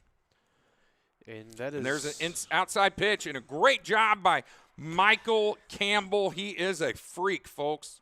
He is just so hard to block. And I've said it before, and I'll say it again. Michael Campbell has been one of the most standout players for us this year, and one of the most standout players in Indianapolis area alone. He's been able to get back there. Quentin Brock was the ball carrier there, and Michael Campbell just knifed in and just smoked him. Probably looks like about a 4 or 5 yard loss for Campbell. When they get outside Warsaw, it takes them a minute to get there, but they block outside so well, and we've not done a good job. And on that play, we did a great job. Michael Campbell did. That has been – looks like there's going to be a timeout here for So Warsaw. 46 seconds to go. For those of you just tuning in, 46 seconds in the first half here. 3rd down and 14 to go for Warsaw. The score, Decatur Central 24, Warsaw 7. Warsaw scored their only touchdown on their first drive. They just workmanlike went down the field. We made the adjustments, and they haven't done a thing since then. They've had 2 fumbles. Actually, they've had 3 fumbles, 2 of them recovered by the Hawks. Man, the Hawks have done a lot. I think of the 24 points, 14 on turnovers, or at least 13 on turnovers, because we had the missed extra point, but we made up for it with a 2-point conversion on our 3rd touchdown to make it 21-7, and we've since kicked a field goal as well. What a great game thus far if you're a Hawks fan, folks. I wish you could see what we're seeing here, but it's been a really good. However, we've said it before. We'll say it again. It is a long football game. We still have a whole half to play. And I'm just excited to see how these teams come out of the locker room and how they're going to do, because making adjustments at halftime is one of the most crucial things that you can see from any football team, and it kind of changes the momentum of a game a little. Yeah. And like I said, the first drive of any football game kind of dictates how it's going to go. And I don't mean that for just first quarter to the rest of the game. Here comes another pass, and they are doing a little bit of a little pitch around. Yeah, a little hitch and go here. the old hook and lateral play by Warsaw. That is some stuff you haven't seen in the NFL, AFL since back in the 70s or 80s, and they executed it wonderfully. A quick little pass from Drew Sullivan, and whoever caught it, I didn't really see, but he pitched it quickly to Tucker Reed, who was making a wraparound run, and Tucker Reed runs that out of bounds. About a 20-yard pickup there for Warsaw, and just they say you have to resort to trick plays. You're desperate. And that's exactly what's going on right now. They're trying to do anything they can to get some momentum. And there's another throw, and that's just wildly just to nowhere. And they threw that out of bounds as their quarterback, Drew Sullivan, had pressure in his face real quick. Looks like maybe Bryce Johnson was in there, and that ball just sailed out of bounds. I mean, I think Warsaw wanted a pass interference, and they did not get it. And they also thought roughing the passer. That's a tough call to make. So, but a lot of quick pressure there, and that ball sailed far out of bounds. Warsaw kind of taking into the tactics of the clock with 30 seconds left. You kind of want to score here or try to get as far as down and put any point you can on the board to make the score a little bit smaller than what it was. And there's another run, a little off tackle, but two guys in on the play look like maybe Ison in on that, Colton Ison, and somebody else. I didn't see who the other tackler was, but they nice tackle there. 18 seconds to go, and Warsaw's going to take a timeout. The clock doesn't stop on a running play, so they had to use one of their 2 timeouts remaining. They only have 1 left. And back to what I was saying, it's just you kind of want to put as many points on the board as you can before the half ends. Go into halftime thinking, okay, so say they get this field goal here. 10-24 going into half. You're down still 14. That's still 2 scores. Well, and they're definitely going to at least attempt one here. So from where they're at now, you're looking at about a 46-yarder from where they're at currently. So they will definitely attempt that. That's definitely in their kicker's range. And the other gentleman on the tackle, that last tackle, was Braden Smith. And so haven't said his name a lot today. I feel like they've done a nice job, limiting our linebackers. Haven't really said Bryce Johnson's name a whole lot, but a lot of up-front plays. Maurice Carter making tackles. You've got a lot of Michael Campbell, a lot of Colton Ison, just a lot of those guys making tackles. So the usual suspects are being accounted for, but that's what a good team will do. They'll try and, take your best players away. That's the old Bill Belichick philosophy. Make you beat us with the other guys, and that's exactly what's happening right now. So 3rd and 6 for Warsaw on the 36-yard line as snap will be taken. And there's a pitch outside, and they got a blocker, and he falls. That was number 10. That's that is Brock again. Yeah. But did he fall short of that first down? He slipped, and they're going to call a timeout here, maybe a measurement, and it looks like they're going to give him a first down there. So the clock will stop with 5 seconds to go. Or no, I guess Warsaw did call that final timeout. 5 seconds to go here. So they're calling a timeout. I don't know that you have enough time to run another play and kick a field goal. Plus, that's their last timeout, so you can't call a timeout to set up the field goal. You got to take a field goal here. And he had some room, but he slipped. Looked like he tripped on his own feet at about the 33. Quentin Brock on that previous play, and then they called a timeout. So looks like they're gonna have 1st and 10 from the 30, from the Decatur Central 30. So we're talking a 40-yard field goal attempt, if that is in fact what they choose to do. However, you're down 24-7. Do you just go for something here, run another hook and ladder, or something? Whatever works. Points you. Yeah, they are definitely going for the field goal here. So Mason Smythe sitting up, and he's on the near hash, so this far west side of the stadium hash. Looks like we got a little and it looks like the going on here the head between coach Warsaw's head coach and the officials is not happy with something that the officials did, or said. Yeah, so that's not. What did he call? I did not hear the. Couldn't hear that. Oh, he told him to put 10 seconds on the clock. So they just got 5 free seconds added to the game. And I guess the coach lobbied hard enough. So now there's 10 seconds, and they are going to kick a field goal or take a field goal attempt here at 1st and 10 with 10 seconds to go.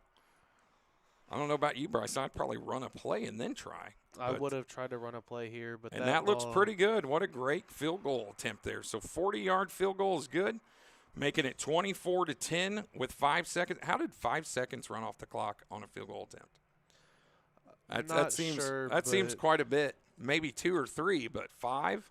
I almost kind of look at that as pity seconds. You're asking for 5 seconds back.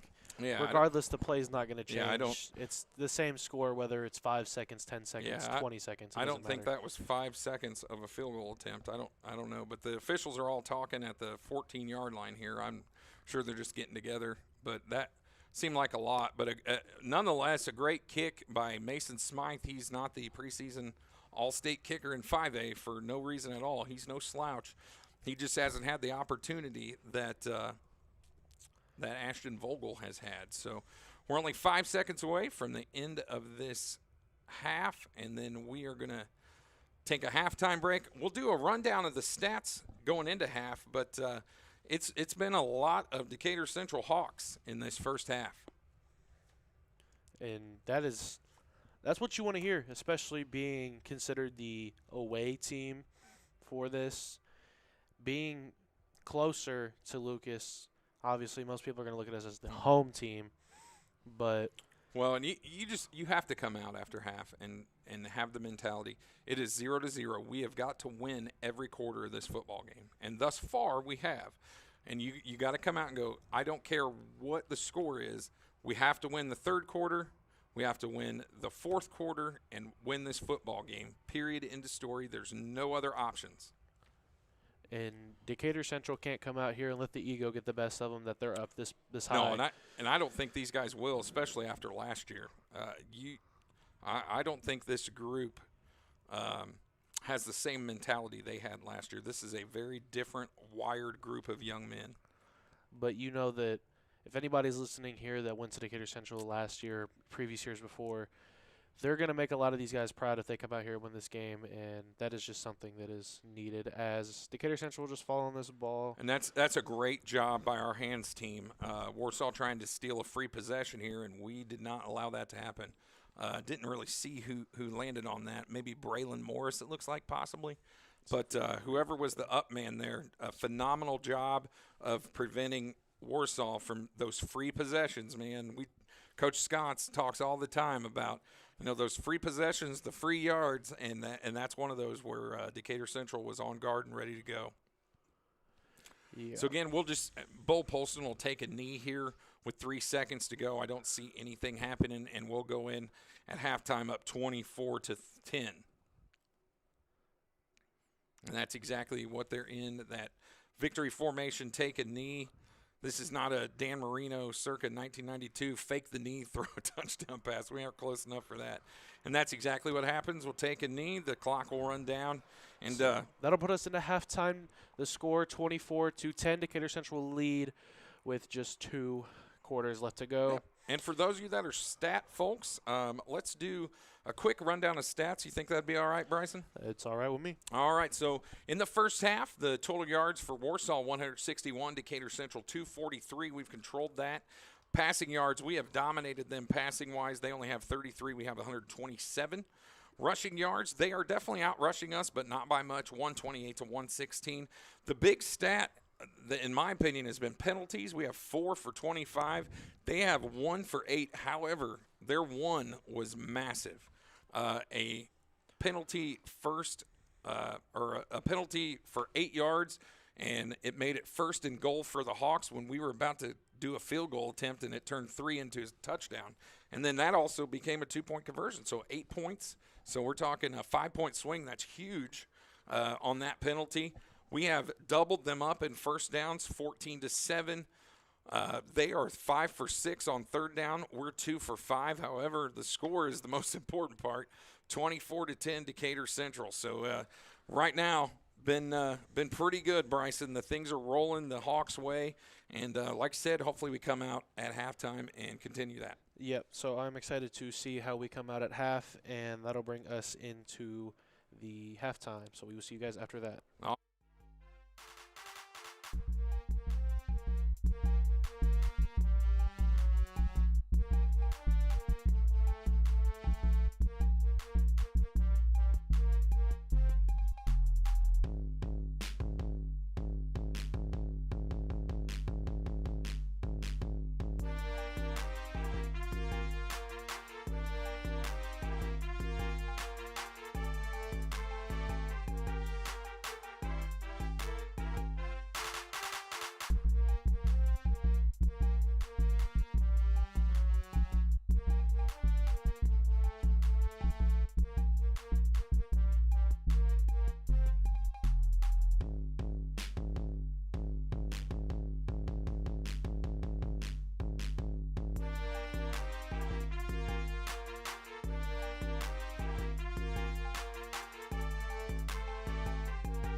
And we are back in this IHSAA 5A championship. Once again, Decatur Central versus Warsaw. Decatur Central leads 24-10. And Warsaw is going to get the ball here to start the second half. If you remember, the Hawks got the ball to begin and went down and scored. Then Warsaw got their first possession, went down and scored. We were knotted at 7. Then it was all Decatur Central right up until the final seconds of the first half where Warsaw kicked a field goal. Right now, the score, Decatur Central 24, Warsaw 10. We're about to start the third quarter here once we get the all clear from the officials. And Ashton Vogel setting up to put a foot into it here. They're all checking out their assignments, pointing, and they do the fake out as usual.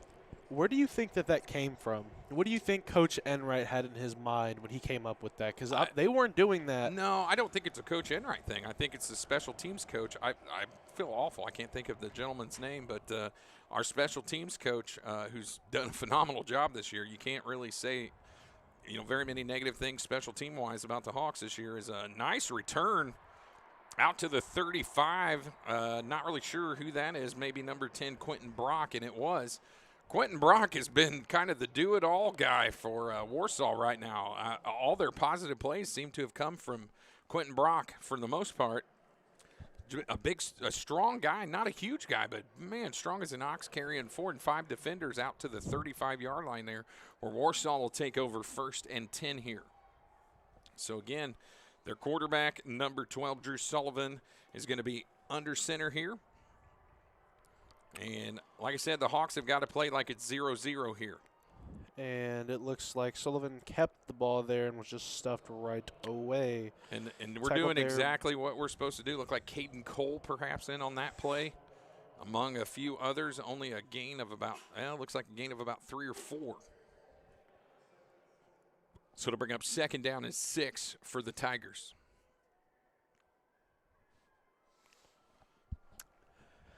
So trying to get some good yardage here early. Obviously, it's an Overvale. Just about 3-4 yards there. Tackled there by Caden Cole.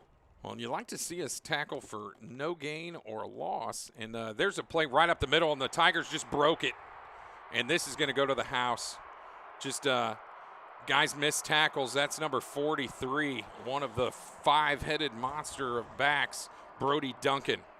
So Warsaw strikes first on a nice lengthy run.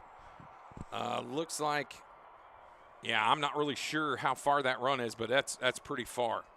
So just like that, 16-24, pending the extra point for the Tigers. And that's the worst possible thing that could happen for the Hawks. We kind of talked off air in between in the halftime. You cannot let Warsaw make this a football game, and that's exactly what they just did. Yeah, and it's nice to see that Warsaw. 61 yards, Bryson. It's nice to see that Warsaw came out here and made the adjustments that they wanted to make. Obviously, I was just about to say as they were tackled for a loss there. Nice for who? Warsaw. Yeah, exactly. Not for us. Yeah, I did not want to see that. Well, I mean, as a Warsaw side of the ball, you wanted to see that, but we hope there's no Warsaw fans listening tonight. If you are, we invite you to go to another program. Whoops. But anyways, yeah. So as I was saying, you want to see adjustments being made, and Warsaw obviously made the adjustments they wanted to make here, and that is definitely big and something you want to listen to. I'll be honest. I think that play was just a blown defensive coverage by us. Guys weren't in the right spot to make a tackle. Coach Enright talked about on the coaches show, if a guy misses his assignment, that's exactly what happens. And I feel like that's what happened. Guys weren't in that gap that they were supposed to be in, or if they were, they just missed a tackle. And you saw our 2 linebackers get hands on him and just did not. They tried to arm tackle him and tackle him high, and that's just not going to work. Brody Duncan strong enough to break through both of those tackles and take it to the house, 61 yards to bring the score now. Decatur Central 24, Warsaw 17. So they are just a touchdown away from tying this football game. And we were talking about it as they were going into half. The adjustments both sides make can dictate the football game, or the first possession of each half dictates a football game. what is that, 2 scores and a touchdown? What do you mean? Well, like for them, they scored 3 points to end the first half, and now they've scored another touchdown to start the third, and so they've have 10 unanswered points right now on the Hawks, and they brought it within 7. So yeah, they've got a touchdown on the first drive, didn't do a whole lot in the rest of the first or the second, and then kicked that field goal to end the first half, and now they've just scored in about 4 plays here to shock the Hawks in the third quarter. But fear not, the Hawks still have a touchdown lead here. Boy, that 2-point conversion looks big. You know, if we wind up, giving up another touchdown without scoring, they kick an extra point, it's tied, whereas before we'd be down a point. So that's a huge 2-point conversion for the Hawks earlier in the game. So set to kick off number 38, or excuse me, who is their kicker? Mason Smythe puts a foot into it, and we are going to return this one. Looks like Casmir Hicks has got the ball. He's bringing it up the middle of the field, and whatever hole was there, it closed, but he bounces it to the outside. He's around the punter, or the kicker. He brings it out to about the 43-yard line, 42-yard line of Warsaw. Just a great job. Casmir Hicks has a knack of hitting a pile of people and bouncing out around the outside and just getting way more yards than were there. Just 3 guys converge on him there in the middle of the field. There's enough congestion there where he's able to cut it outside, and he's brought out of bounds. A huge return by Casmir Hicks. It'll be 1st and 10 Hawks on the Warsaw 43, and I feel like we've had the ball to start a drive on their side of the field at least, 3 times today? Just about 3, yeah. So just a big answer. We're hoping the offense can answer that touchdown here in a nice open run here. Looks like that's going to be Pharrell Carter of the Hawks. Going to be a nice first down run. He's going to get about 3 or 4. He's on the other side of the 40 to about the 39-yard line. Yeah, and you look at it as Casmir Hicks has been probably the most electric player today so far. 2 touchdowns already, a plethora of yards, plethora of targets, rushes, and now a big kickoff return to set Decatur Central in plus territory and already. Bo Polston with the keeper. There's a big hole in the middle. He's going to fall forward. That's going to be a first down. He takes it out to the 30-yard line. A great call, calling his own number 12, Bo Polston. And you love to see the adjustment that Polston can make, obviously understanding and reading the defense, saying, hey, I need to keep this myself and run right up the middle for the yards that we again, need. it's kind of, Coach Enright talks a lot about taking what the defense gives you. You had 3 wide receivers to the far side. He had a running back coming across in front of him, and he fakes the handoff and then runs it up the middle. There's a pitch to the outside. That looks like Casmir Hicks. He's going to squirt forward for a gain of about 7 to the 23-yard line, 24-yard line, maybe 6 or 7 on that run for Casmir Hicks. And like said, Casmir Hicks has been like the most electric player that Decatur Central's had all day. Been able to call his number, and he's been able to deliver every time. Yeah, and he's been pretty dynamite. He and Pharrell Carter. Like I said, I'd still like to see Napo Dodo get going here. That'd be great to see him. But right now, it's the Pharrell Carter, Casmir Hicks, and Bo Polston show. And even having those 3 players as my there's goodness, a pitch there to Pharrell Casmir Carter. just hits the hole. I believe that's Casmir Hicks. Oh yeah, that is. And he takes it out to the 20. So we're going to have another first down for the Hawks, unless they're marking him just short. It looks like about the 19. So is it going to be 3rd and inches, or are we going to get a first down out of it? They're going to call 3rd and inches. No joke. Maybe 3 inches. Can we get a measurement, please? But looks like they're not going to do that. They're pretty sure that he's short there. But he hits the hole so fast. And he literally upended. His feet went over his body on that last play. And there goes Bo Polston, just going to take it off tackle in the space that Warsaw gives him. He's going to pick up about 2 or 3.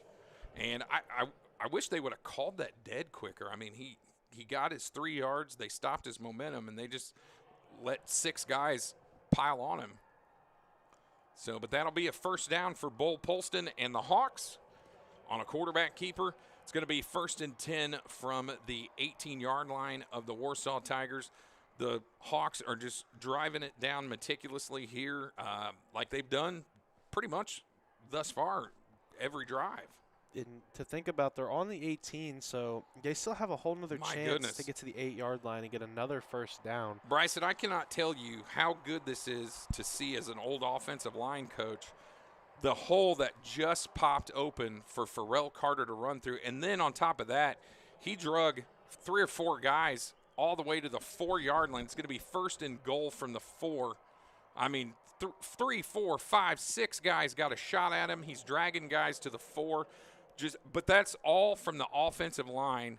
And what a great job they're doing up front right now. And this is maybe the point in the game where, they're starting to wear down Warsaw. And another play by Pharrell Carter, and he's going to back into the end zone. I'm pretty sure he scored on that, and he did. They're going to signal touchdown. Pharrell Carter, I believe now you could mark Casmir Hicks and Pharrell Carter 2 touchdowns apiece. Yeah, and now it's just the moment that you've definitely been waiting for, and I have too. You want to get Mpo Dodo into that end zone. Look, and Napo Dodo on this play stoned a guy at the goal line that had he not done that, it looked like he blocked about 3 guys. Napo Dodo allowed Pharrell Carter to get in the end zone on that play. I say it, I'm like a broken record, man. I say it all the time. Downfield blocking by your receivers and your backs is the difference in good football and great football. It's the difference. And when I was at Ben Davis in 2001, the receivers coach, Jason Burkholz, just preached and preached and preached and preached. And you see it so much right now on this Decatur Central Hawks team. And that's the reason why right now we're up 31-17. And just having the feel for this defense, which has made just the right amount of adjustments here against Warsaw to understand what plays they're running and understand the read. Obviously, they had that hiccup where he was able to run right through with a big hole, and then earlier in the game, 40-yard run, which was obviously the only touchdown before the last possession that Warsaw had scored.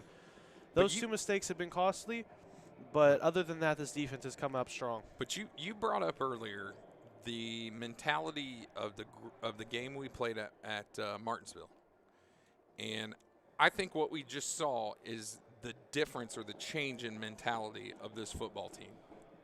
This team has evolved so much throughout this season and their experiences and what they've seen and what they've done over last year and even into this year.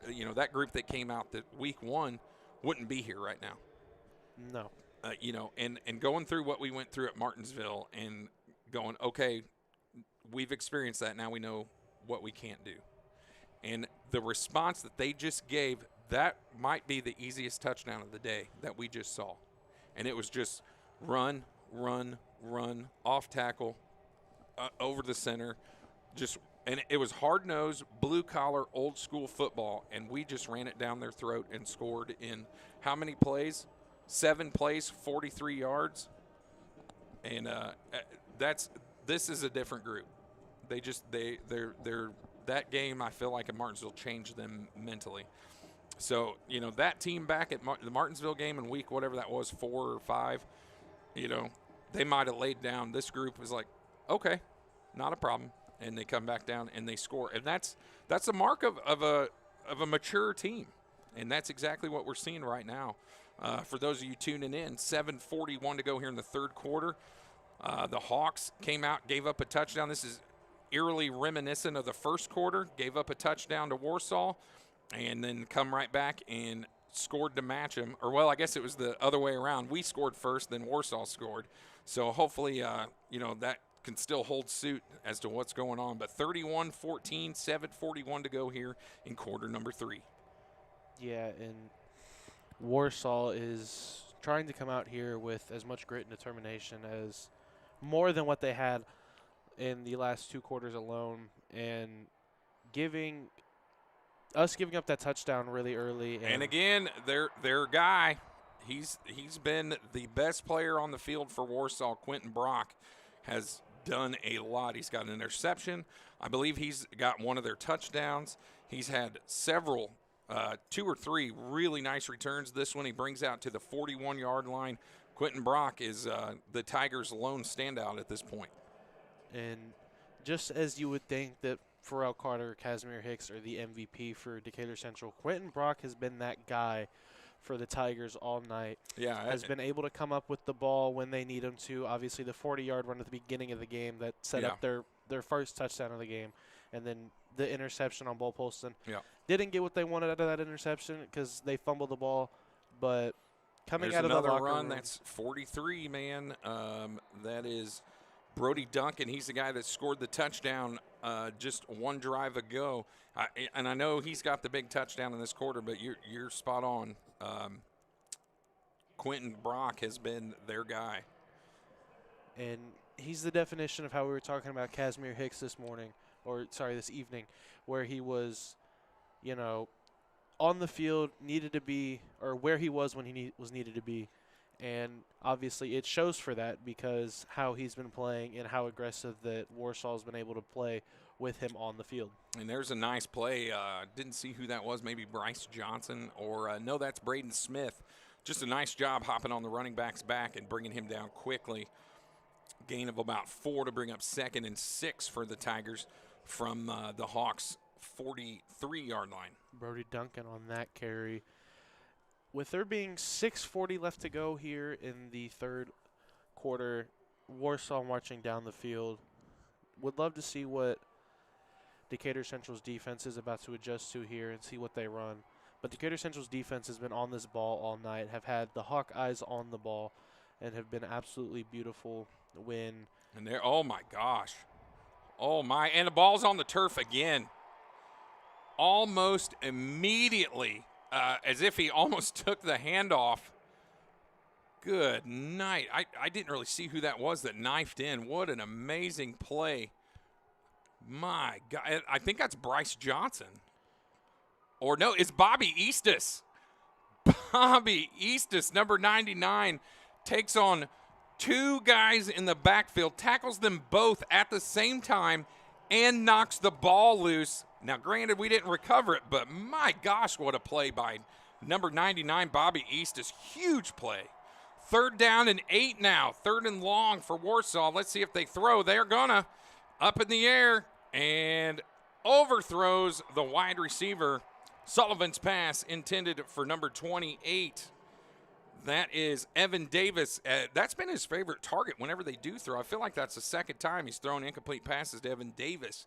So it'll bring up 4th and long now. 4th and 8 after the huge play by Bobby Eastis and the incomplete pass to Evan Davis from Sullivan, the quarterback at Warsaw. And they're probably going to be forced to punt here. I don't know if they're going to go for it or what's going on here, but they're in a huddle, a normal-looking huddle, so they may go for it here since they're on the Decatur side of the field. It's weird to look at when Sullivan's throwing that ball. He's overthrown him twice now. Yeah, here's a huge defensive play, 4th and 8, and they're going to do some sort of a throwback wide open, and it looks like he stepped out of bounds, but they do got a 1st down. Golly.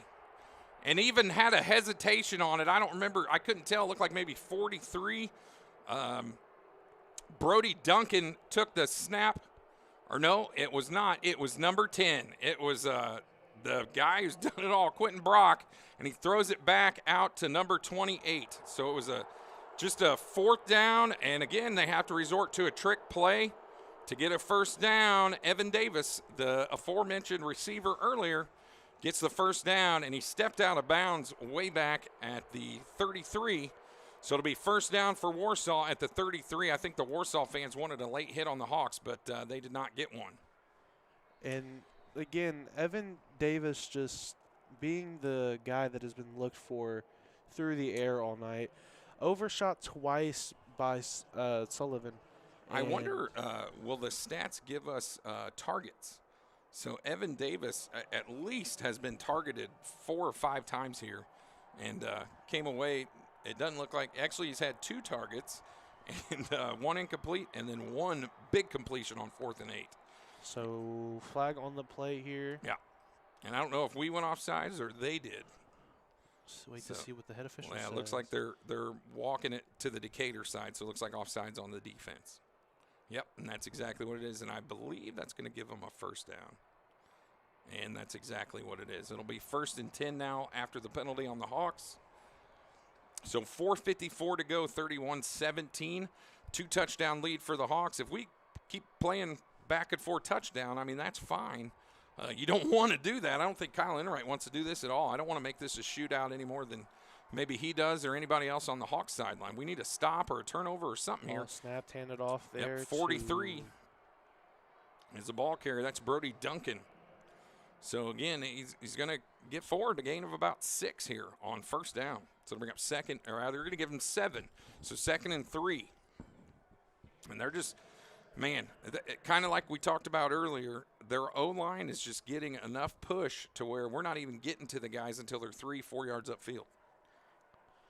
And, again, I was saying this, Decatur Central defense is going to adjust when they feel like it's needed. And down here this close, Decatur Central's offense flips a switch. And there's another play where we hit a guy right as soon as he gets the ball. Again, Brody Duncan. And he might have lunged forward. He looks like he's going to be marked about a half yard short. So they're going to mark him at the 13 3/4 yard line. He needs to get on the other side of the 13. So 3rd and 1 here. And we're bringing in a heavy package. So Al Serber, looks like Shanks is in there, Bobby Eastus, and I can't really tell who's on the far side. Maybe Caden Cole, not really sure. I don't think that's him. I don't think that's Cole, but not really sure who that is. But we're bringing in a heavy package here, and they're just going to hand it off like they've been all day. But I guess he did just get it. Just did get the first down. I believe that's Sullivan, the quarterback. And that is just something you have to pay attention for, especially on downs like that being 3rd and 1, 3rd and inches. Yeah. If you don't get that ball across, now you're sitting here 4th and very manageable. Well, and that's what's tough, too, is like you said, it's like 3rd and inches. He might have got a foot. So Right. he's literally at the 12. So he got a yard, and that's exactly what he needed. So, good play by the defense, but unfortunately it's on a 3rd and short. So 2:54 left to go. Warsaw's controlled the ball for most of the 3rd quarter, taking off as much clock as they can, trying to get into the 4th. And there's a no-gain play. That's huge. that would have been the play that Enright and the defensive coordinators wanted last play. Yeah, it's tough, man. They're very good. It looks like that was Sullivan, a keeper there, and they're going to give him 1. So he gained a yard. He got to the 11. So it's 2nd and 9 from the 11. They can get a first down by getting the ball to the 2-yard line. 2:20 and counting to go here. Warsaw moving the ball slow and steady. Just like our former offensive coordinator, Brian Ney, now the head coach at Lafayette Central Catholic, used to say, they've been on schedule. And right now, with a very minimal gain play, you take them off schedule. And there's that outside toss, but we are there. Is that Braden Smith? Is that Smitty? 22, knifing in, making a big tackle. Pretty sure that's who that was. I believe that was The person that made the initial actually, it's number 19. I think that's Landon Hammond, or is that That's 18? Chris Hill. Hill. Sorry about that. Sorry to Chris Hill's family there. But Chris Hill made a huge play just now. A loss of about 3 or 4. So that was Chris Hill and Braden Smith on the double Cleanup tackle duty. there. Bring up a 3rd and 12 with just 1:20 left to go on Decatur Central's 14. And you got to be safe on your – hey, nice play, and we're going to get a pick. And that is a pick. That is picked off there. That is – Give that assist to Michael Campbell for making the sack, and I think that's number 8. I think that's Ison. Hard to tell no, that's right number now. 0. 0, Hunter Harvey. We talked about Hunter, man. Golly, the last couple weeks, that kid has made some plays. His name has been said in some really big plays, and none bigger than that right there. But give that to Michael Campbell, the quarterback, all wrapped up, makes him just throw a duck and to center field to no one. The only person there is Hunter Harvey, who's playing that free safety. And Harvey, tip of the cap to him and his running back, brings it out to about the 22-yard line. So the Hawks will have the ball 1st and 10 after the turnover by Hunter Harvey from the 22. And there's that screen. And that's been a play that's worked for Decatur Central. Casmir all Hicks, time. oh my goodness, breaking ankles. Made 3 guys miss at the 30 and brings it out to the 41. What an individual effort, just making guys look silly. If you guys get a chance to watch the replay tomorrow, my gosh, 3, 4 guys falling all over themselves trying to make a tackle, and finally brought him down to 40, and the guy that tackled him, it looks like he's cramping. So we'll get an injury timeout here, but my Lord, talked about earlier, Bryson, I think I was talking to you at halftime about guys that we talked about playing in a phone booth. If that isn't it, I don't know what is. The only guys I can think of that I've seen do something like that, I've seen James Banks at Ben Davis. Those of you that are a little older know James Banks. I'm sure you don't, Bryson, but my gosh, he was unbelievable. Tyrone Tracy, we all know Tyrone Tracy. He does this on Sundays now, so he's pretty good. And one of our quarterback coaches, Bryce Jefferson, I've seen do that. But that's the first time I've seen one of these guys do it, and that was special. That was something that you write up in the playbook, trying to just get the yardage, but then player adding a little bit of extra spice to the recipe there. And that was beautiful textbook playing there by Casmir Hicks. Golly. We talk about, I say, last week Pharrell Carter might be the most special player in a group of special players, and golly, that was special what we just saw. My gosh, what a great play, and in the biggest game of the year, no less. Just an easy, simple, wide screen. You got a receiver out there. I believe that was Ison blocking, and he bounces off the block and makes guys just look silly. And Bull Polston's going to call his own number. He's going to pick up about 6 or 7, maybe 8. Bull Polston with the big tough run here. He's only ran the ball about 3 times today, but, man, every single time it's been a great opportunity for him. Really good decision-making by number 12. And that is one of the many things that Bull Polston's really good at, is being able to call his own number when he feels like it is needed the most. And I have seen that all season, as that'll be the last play of the third quarter going into the fourth. The score being 31-17, Decatur Central leads. They hold on to the ball here, play the rest of this half the way that they've been playing all game, and Decatur Central walks out of here with that. Well, we talked about it. I said you got to try and win every single quarter. So we tied them in the first, outscored them 17-3 in the second, tied them in the third, Bryson. We are 12 minutes away from a state championship. And I don't want to talk too soon, but announcer's jinx. I know, exactly. But let's say he's made 70 field goals in a row. Let's see what happens. But you look at it as Decatur Central didn't get the outcome they wanted last year, being here against Fort Wayne Snyder, with the upsetting loss 33-6, only scoring 2 field goals coming into the first. Yeah. Or going into the rest of the game. And now Decatur Central's come out here and pretty much point up the same amount of points that Snyder did on us last year, just 2 points behind that. And playing almost a similar opponent, just our defense has adjusted a little more, especially after that East Central game. Our defense has really kind of locked themselves in and been like, all right, when we're needed even when the movement is not critical. Well, and it's one of those goofy things. And if you look at our stats from this year, in the games that we've won, the number has been 30 points. Right now we're sitting at 31. So if you look at what we've won, we've scored at least 30 points, and some obviously more. I mean, heck, in the Martinsville game, we scored 38 and lost. So we've been probably averaging around, like Whiteland, we scored 28 and won 28-14. That's our first sectional opponent. Plainfield, we scored 35, only gave up 7. East Central was way tough. We only scored 21, but thank goodness that was enough to beat them. And then 27 last week. So right around that 30-point margin in the playoffs. And right now we're at 31-17. So all you're asking right now is that your guys can just keep it even. Keep it honest until the end of this game. And you look at that East Central game, down there on the goal line, all 3 timeouts, first and goal. Yeah. And our defense just comes up big on the first 3 stops. Puts all the nerves when we were up in that press box, puts all the nerves down in the fans and the players and the coaches sitting on the sideline just waiting. just hoping that this defense can play the way that you want it to. And obviously, if they score, Decatur Central wouldn't be where they're at today.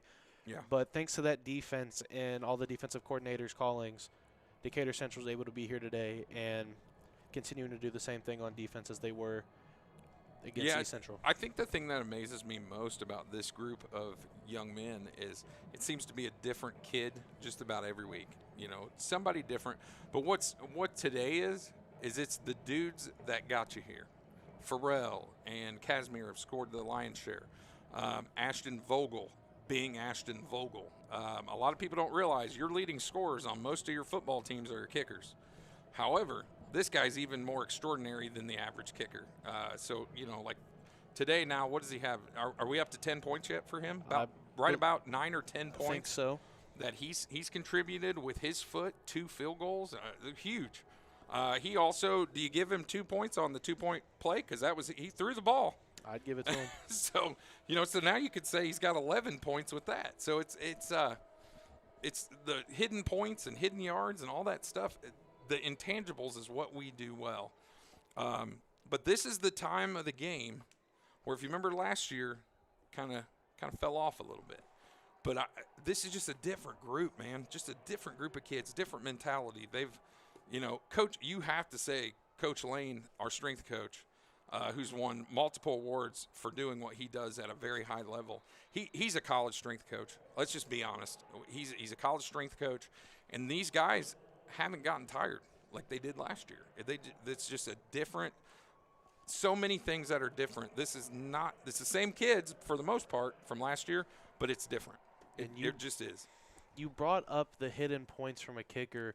Vogel having what feels like 11 points on the thing here tonight. Had the only 6 points that Decatur Central scored last year. And obviously, you know, you don't feel good for losing, but you also feel for yourself as, hey, I scored those points, you know. And right now we're just running the ball. Kaz Hicks gets outside.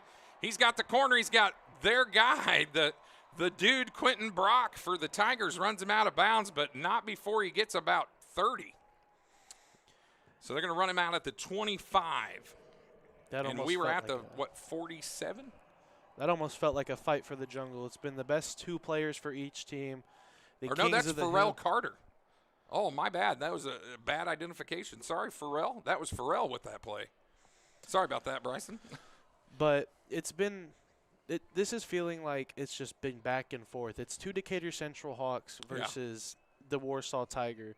Quentin versus Pharrell and Casmir. There's another screen out there. Initially played well by the Tigers, and I think Casmir Hicks is going to get away, but about 6 guys converged on him before he decided to go down.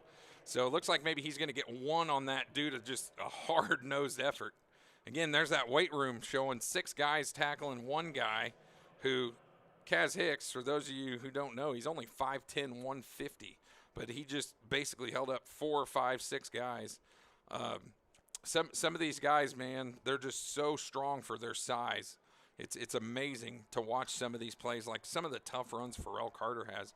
He's not a huge guy. Pharrell is I don't know, Pharrell's probably about 5'8", 5'9", same deal, about a $180, $190 at the most, and he's going to get the ball. Reverse pivot spin, goes back the other way. Pharrell Carter with a just freak athletic run. We're seeing guys do things that they haven't done all year in this game. The play was supposed to go to the left side of the field. He encountered a guy, did a reverse pivot, comes back to the near side towards us, and runs it out of bounds at about the 13-yard line for a first down. Talk about making just lemonade out of lemons right there. So 1st and 10 from the 13-yard line for the Hawks. Bull Polston barking out the signals. He's going to send, looks like Hunter Harvey in motion, and we're going to see Nopo Dodo. I don't know if he was struggling with handling the football there, but he kind of fell forward for no gain there, it looks like. So kind of a weird situation with Nopo. Hate that he hasn't really gotten into a rhythm today. Yeah, it's just one of those unfortunate circumstances for players when you see that there's people some people are doing it better, and then just, you know, it's like it almost feels like your spot's just gone. Well, but it's not. I think you can he's a guy you can say how much an injury has affected a guy's continuity of the season and getting into the season and playing. He had that stretch where he had, 5 touchdowns in 2 games? Holy Moses. I mean, that's a lot. Finally, number 11, that's Cohen Hetty. Again, their standout linebacker makes a tackle for a loss, a pretty sizable loss for the Hawks.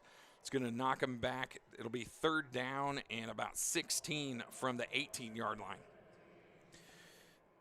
And an injury may belittle or belittle your career, however you want to say that. Yeah. But if you can come back stronger in fighting the injury, obviously you don't want to re-aggravate it because that could just be worse for your career itself. Yeah. But Dodo has come back after every, setback that he's had and has been able to prove that just because injuries are a thing doesn't mean, you count somebody out. Oh, and they ran a little counter play to Pharrell Carter, made it look like they were going to the right, and he cuts back to the left, and he had blockers out there in front of him, and he just slipped on the turf at about the 20. So he goes down at the 19-yard line. It's going to be 4th and about 16 here for the Hawks, and they're going to attempt a field goal here to make it 34-17, which would make this a 3-score game. Already up by 2 touchdowns, 31-17. Again, Ashton Vogel just a little bit left of center on that far hash from us on the east side of the stadium. So he's kind of within his kicking motion. So hopefully, and it actually got blocked. So, number 7, that's Robbie Strawn, comes off the side and blocks that kick and sails into the end zone. So that'll be 1st and 10 from the 20-yard line because that counts as a touchback. Oh, actually, Bryson's saying it's number 6, Tristan Wilson. Either way, the kick was blocked. And so a little bit of life given to Warsaw. 8:12 to go. Here's the good part about this whole situation. The nature of the offense that they run, it's designed to chew clock.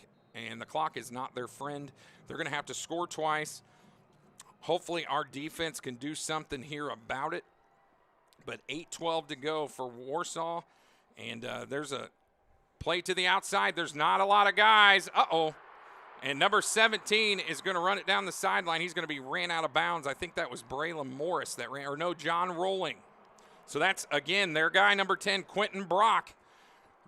Man, all but one of their big plays today have been Quentin Brock. And they are so good at getting matchups outside, again, their receivers, number 28, with sealing that block out there to create that alley. That's Evan Davis for Quentin Brock, and a big, big play for Warsaw, and hardly any time came off the clock. 8:03 to go, and now they're on the Decatur 40. And the ball's out, and the Hawks have it.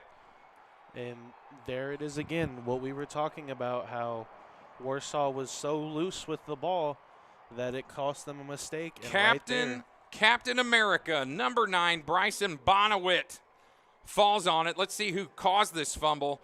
Sullivan trying to pull it out Michael Campbell again. It was actually Sullivan just did it to himself. He was trying to ride the fullback, number 43, who scored a big touchdown, Brody Duncan. He was, they do that option where it's a read option, and instead of fully giving it to 43 or fully pulling it out, he kind of halfway did it and lost handle on the ball, and Michael Campbell separated him from the ball after he lost that, and then Bryson Bonawit fell on it. So the Hawks get another chance here with nothing happening with Warsaw. So 7:58 to go. The Hawks have it again, and it looks like we jumped. Or no, it looks like a timeout, Kyle Enright. Guess didn't like the formation that he was looking at here. So, well, and this is one of those odd, integral parts of the ball game. It's you still got a lot of time. The score's only 2 touchdowns in high school. That's just not a ton. If you're up like New Pal was, 56-27, you feel a whole lot better. But you feel pretty good the situation you're in. But you want to make sure, hey, look, we got to take this serious. Every play's important. The game is not over at all. So this is a good call of a timeout for Coach Enright. Yeah, and I'm hoping to see Dodo get a little bit more looks here. And as I'm speaking of Dodo, I got an interview with him also this week. So I'm going to go ahead and play that just so that is kind of listened for and you can hear more about what he had to say. So, back-to-back state championship appearances. How do you feel about that? I feel great. I mean, last year, unfortunately, we lost, but it's good to be back for another redemption run. So last year, obviously, you played a pretty good game. You're playing another team that got bumped down last year from 6 to 5. How do you guys feel? How do you personally feel about this matchup? Me personally, just gonna go out there and do what I do. Let my offensive line get their blocks and the defense do their thing and go from there. You believe Coach Enright pushed you guys really hard throughout the playoffs to get to where you guys are today? I don't believe he pushed us, but I believe that he always told us you gotta take it one step at a time, day by day, and just focus on the now later on. So do you guys feel that there is a kind of a bigger chip on your shoulder being state finalists last year but not coming up the way you guys wanted to? You believe that there's a bigger chip for this one as you guys are going back? I wouldn't say it's a chip on our shoulder, but like we said last year, we got something to prove, and that's just something that we've just been doing since day one.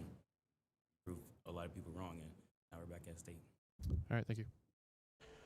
So as you hear from Dodo, obviously doesn't feel any different about this year as he did last year, believing that this is kind of the same matchup that they played last year, but it's also different at the same time.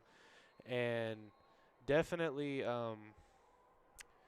ready to come out here and play the game. Hopefully he gets a few more looks that he wanted, as Polson here in the shotgun snaps the ball and hands that ball right off to Pharrell Carter, who is just stopped in the backfield. Yeah, we got to do, I feel like we've kind of taken our foot off the gas here, and that's never a good sign to and Pharrell play Carter not to looking a little lose. banged up Yeah. there, so We got to do a better job up front and sustaining some sort of block, because that's what we've just seen in the last drive is not going to cut it. no. So I don't know who took a timeout. Looks like we took another timeout here. I don't know if Warsaw took a timeout there, Warsaw. so all right then. both teams taking a timeout Interesting. and giving themselves kind of a little mental break. So Yeah, see, Warsaw may be trying to conserve time here at this point, because again, like I said, they've got to score twice, and we have the football, so that is not in their best interest. no, and another thing to keep in mind, though, is if they put this game back within reach, those timeouts are going to matter. Oh yeah.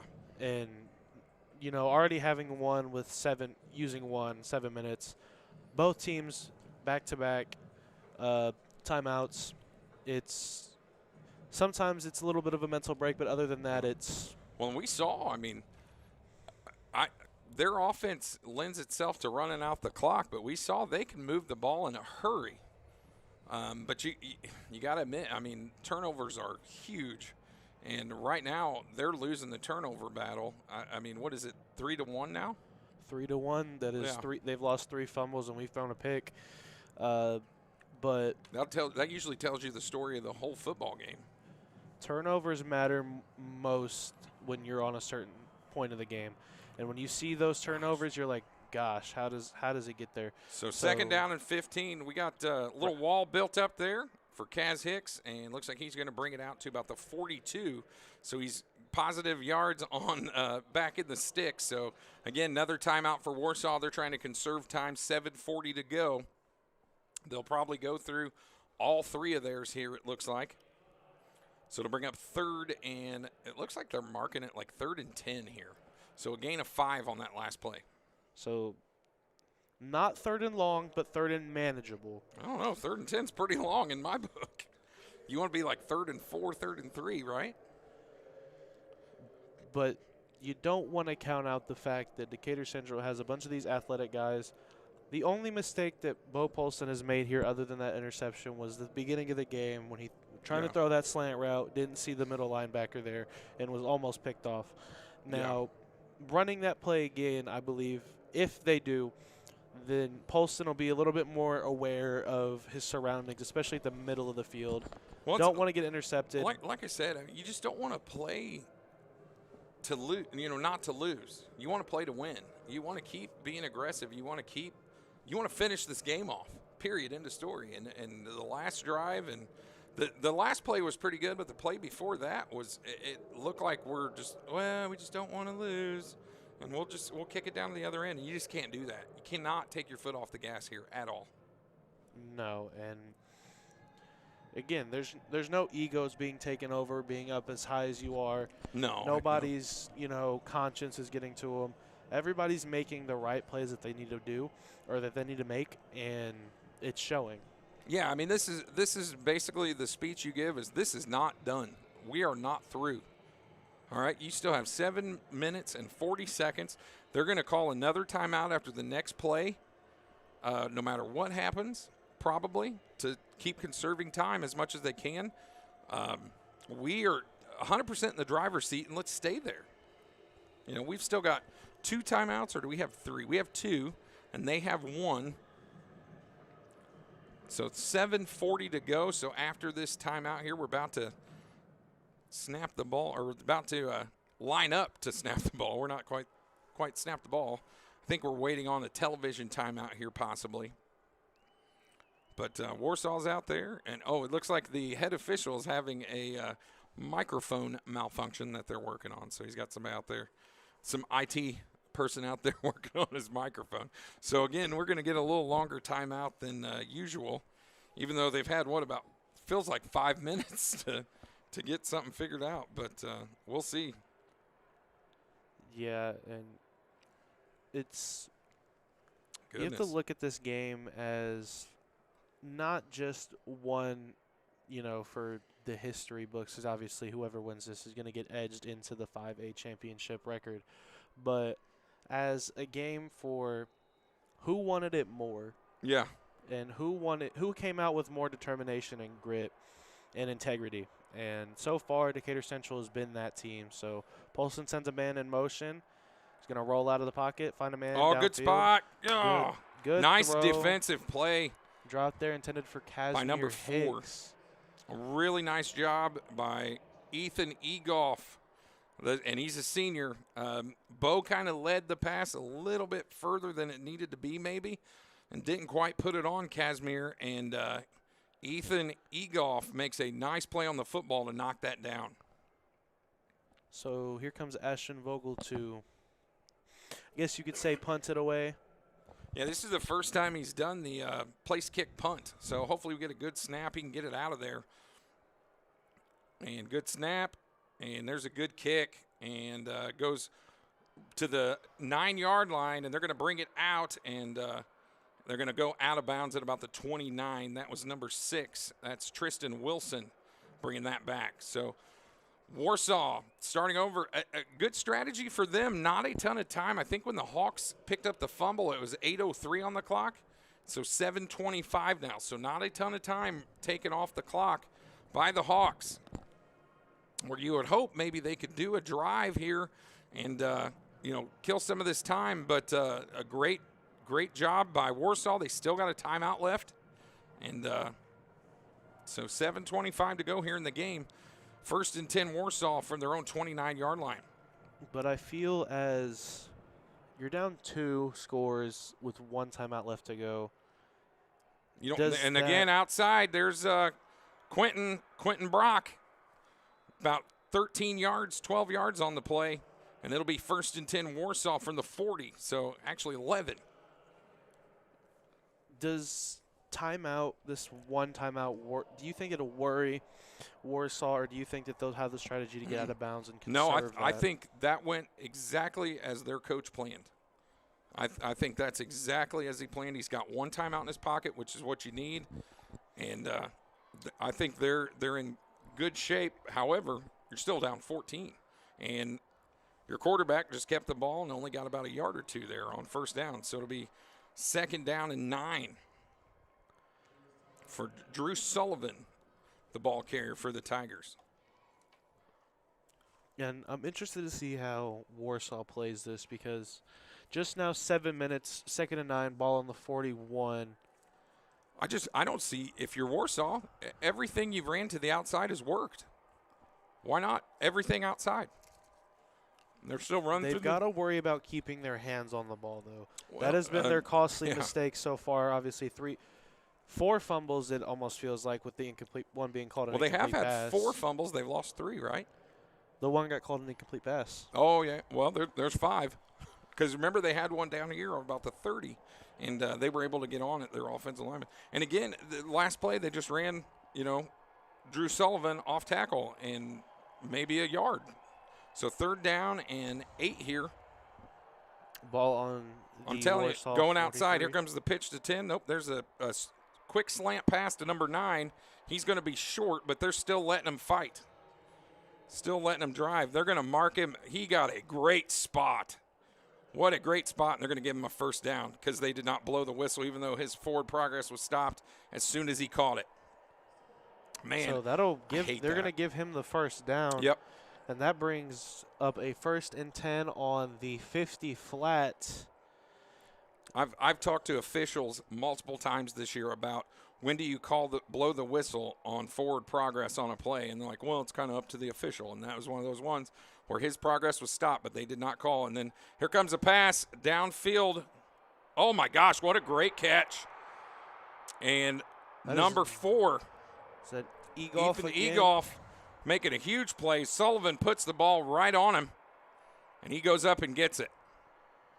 5:35 left to play here in the 4th quarter. And John Rolling covering the play and just cannot get to the football. And Egoff almost thought that he didn't get touched, and he was up and Yeah. ready to run again. You know what? That's exactly what they're coached to do. And Ball on the there we go 17, and here outside. comes There's the Brock. And he's going to lose about 2 Yeah. on the play here. So Decatur Central on that outside ball here, putting the ball back on about the 19-yard line, bringing up a 2nd and 12. Yeah, you would think that they've been coached right now to be on high alert on those outside plays. And so far, the last 2 or 3, they've done a great job. Warsaw clearly has had to do things that they're not used to doing, but they've executed well. With the hook and lateral early, and now with the downfield pass, that's not something they do normally, but they are capable. They've just shown it. Here comes another. I think that was a blown play. Michael Campbell with the big sack on Sullivan. I think Sullivan was looking to hand it off, and there was nobody there. Yeah, Sullivan looking to hand it off, and instead, looks like Brock went outside.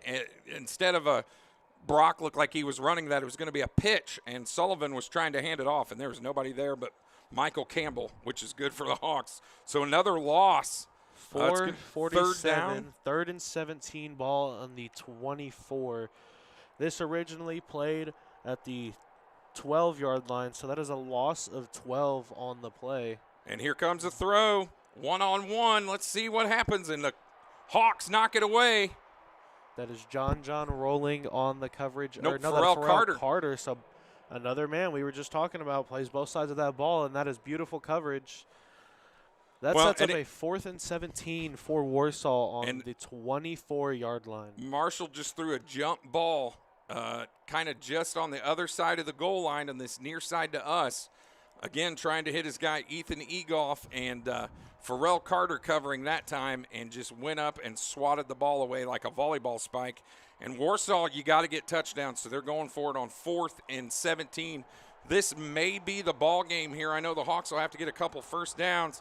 And, and immediately, I didn't see who the defender was, maybe Michael Campbell, but somebody was on Sullivan almost immediately. It was 52 Jordan Shanks was in his pocket as soon as he got the football.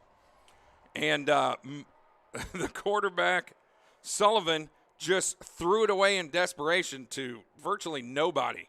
So Warsaw will turn it over on downs. The Hawks, like I said, 4:27 to go, are going to have to get a couple first downs, and then they might be able to kneel this out.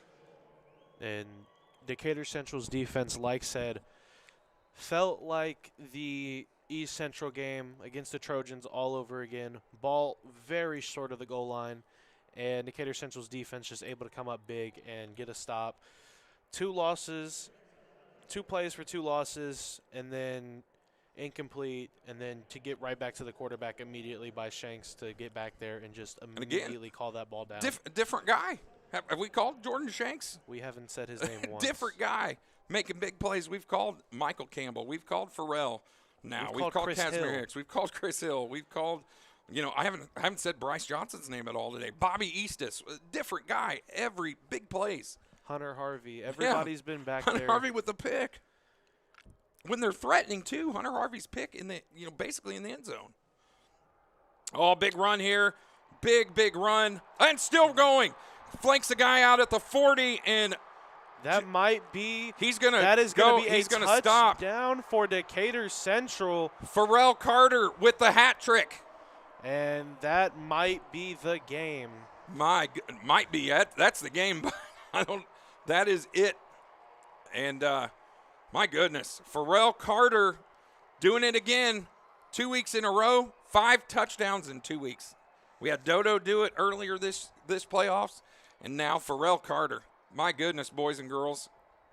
Yeah, golly. That's one of those, Warsaw's back was just kind of broken after that 4th down, and Pharrell just going, does another spin move at the 40, gets outside, and nobody touching him. Napo Dodo running interference with him, right behind him.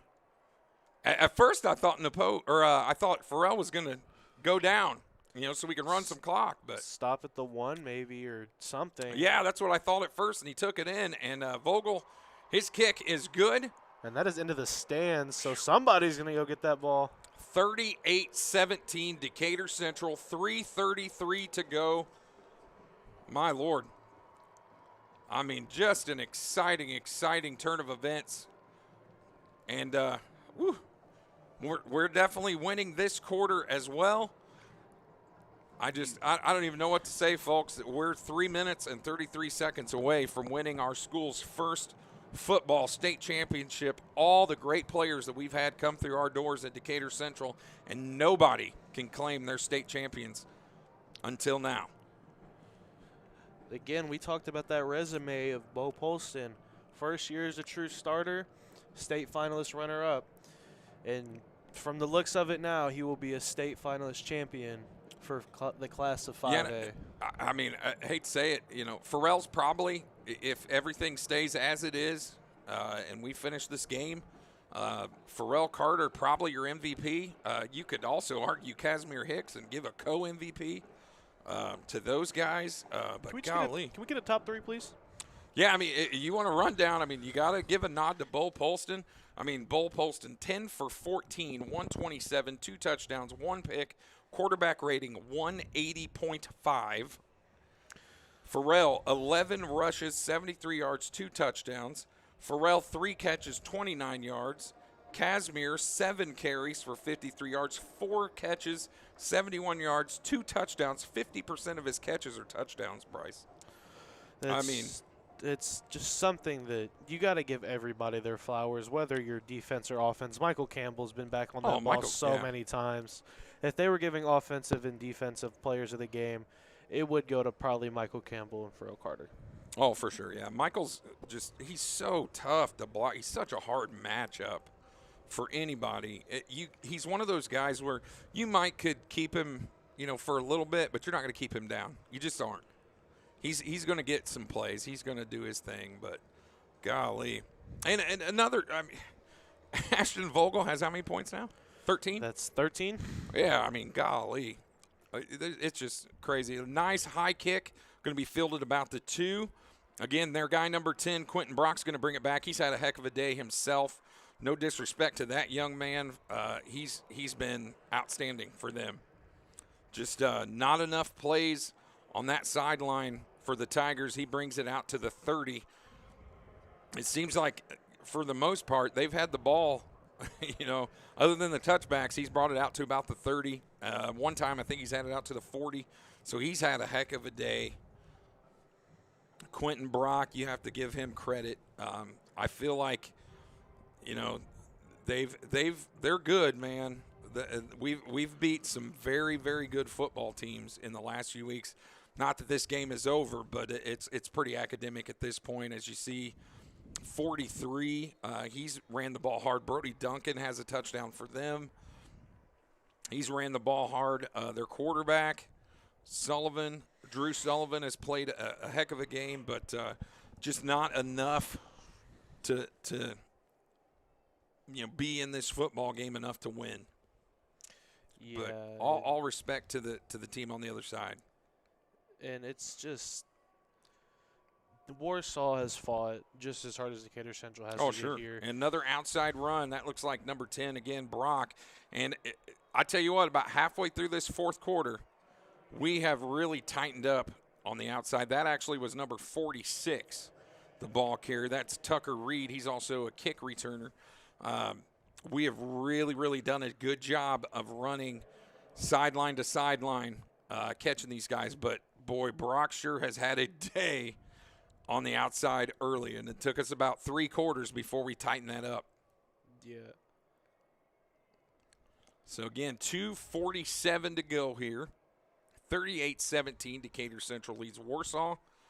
3rd and 1 for the Tigers, and they pitch out to 46. He's going to go unless somebody runs him down, and they do. We've got about 3 guys. A good cut at the 20. He may score, but nope. They're going to bring him down at about the 7. Good night. Just let a guy go. That's Tucker Reed again. He's a kick returner. He can run, and he can play. He made a nice job. The quarterback, Sullivan, drawing the defenders, pitching out to 46, and he gets a couple receiver blocks, makes a cutback, makes a couple guys miss, and stays on his feet. And, again, just our speed, we ran him down. Looks like Braylon Morris runs him down at about the 7. So Warsaw will take it again, a little inside, and a nice read. Who is that? Is that Braden Smith reading the pitch? It was Brody Duncan who has a touchdown earlier. Just a Sullivan faking a guy, and we had a guy for every person out there, and that's what Coach Enright talked about. Sullivan got tackled. So did Brody Duncan was also tackled. So, again, they're going to be at about the 6. Here's another play where Sullivan's going to roll out. They're looking to find the end zone, and they do. An easy throw and catch from Sullivan. Again, to arguably their best receiver today, Ethan Egolf.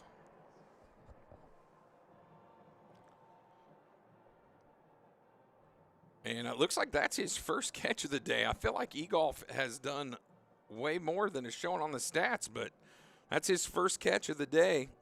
I know he has another catch. He had a catch for about 30 yards downfield, but it's not here on the stats. So that's his second catch of the day, his second for a touchdown. And, again, it's all academic at this point. 23 to 38. With the extra point, they'll make it 24. And that is good. So 38-24 Decatur Central. 1:36 to go. All the Hawks have to do is probably recover an onside kick here, right? Yeah, I would say so. Recover an onside kick here because you know it's coming. You just got to be ready and just man up and don't make a mistake. Give them an opportunity to score again and then take a knee and get out of here with the first state championship for football in school's history.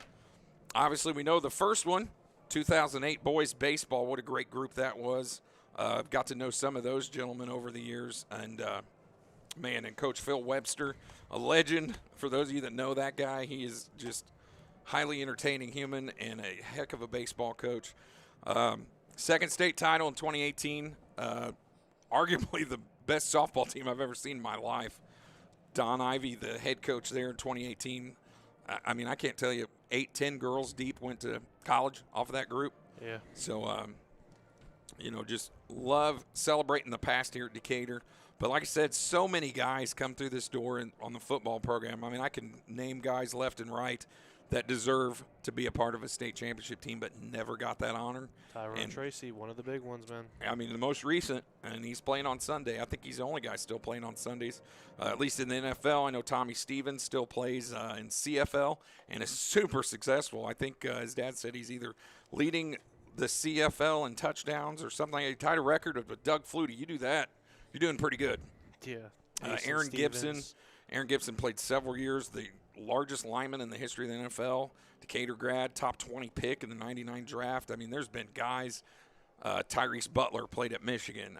The Calicott brothers. I mean, Donnie McCoy. You can just every name Tracy brother. Yeah, all the Tracy brothers. They're Ace doing and their Stevens. thing. Ace and Stevens is at Virginia Tech. I mean, we got guys all over, and not one of them got a chance until now to call themselves state champions. So pretty special deal. I mean, I think of all the guys in 2018 that were here. Every one of those guys I deserve it. And it looks like they called that final timeout in Warsaw. The coach was out about 10 yards onto the field. It also kind of looked like they might have been offsides.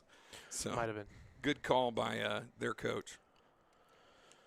Which is, you know, at this point, you kind of talk to the guys. I mean, the opportunity's pretty much lost. It's over. But, you know, like I said, all respect to Warsaw, man. They are a heck of a football team. They, they just run and run and run. And when you're sick of it, they'll run it some more. Inside and outside, they sprinkle it with pass.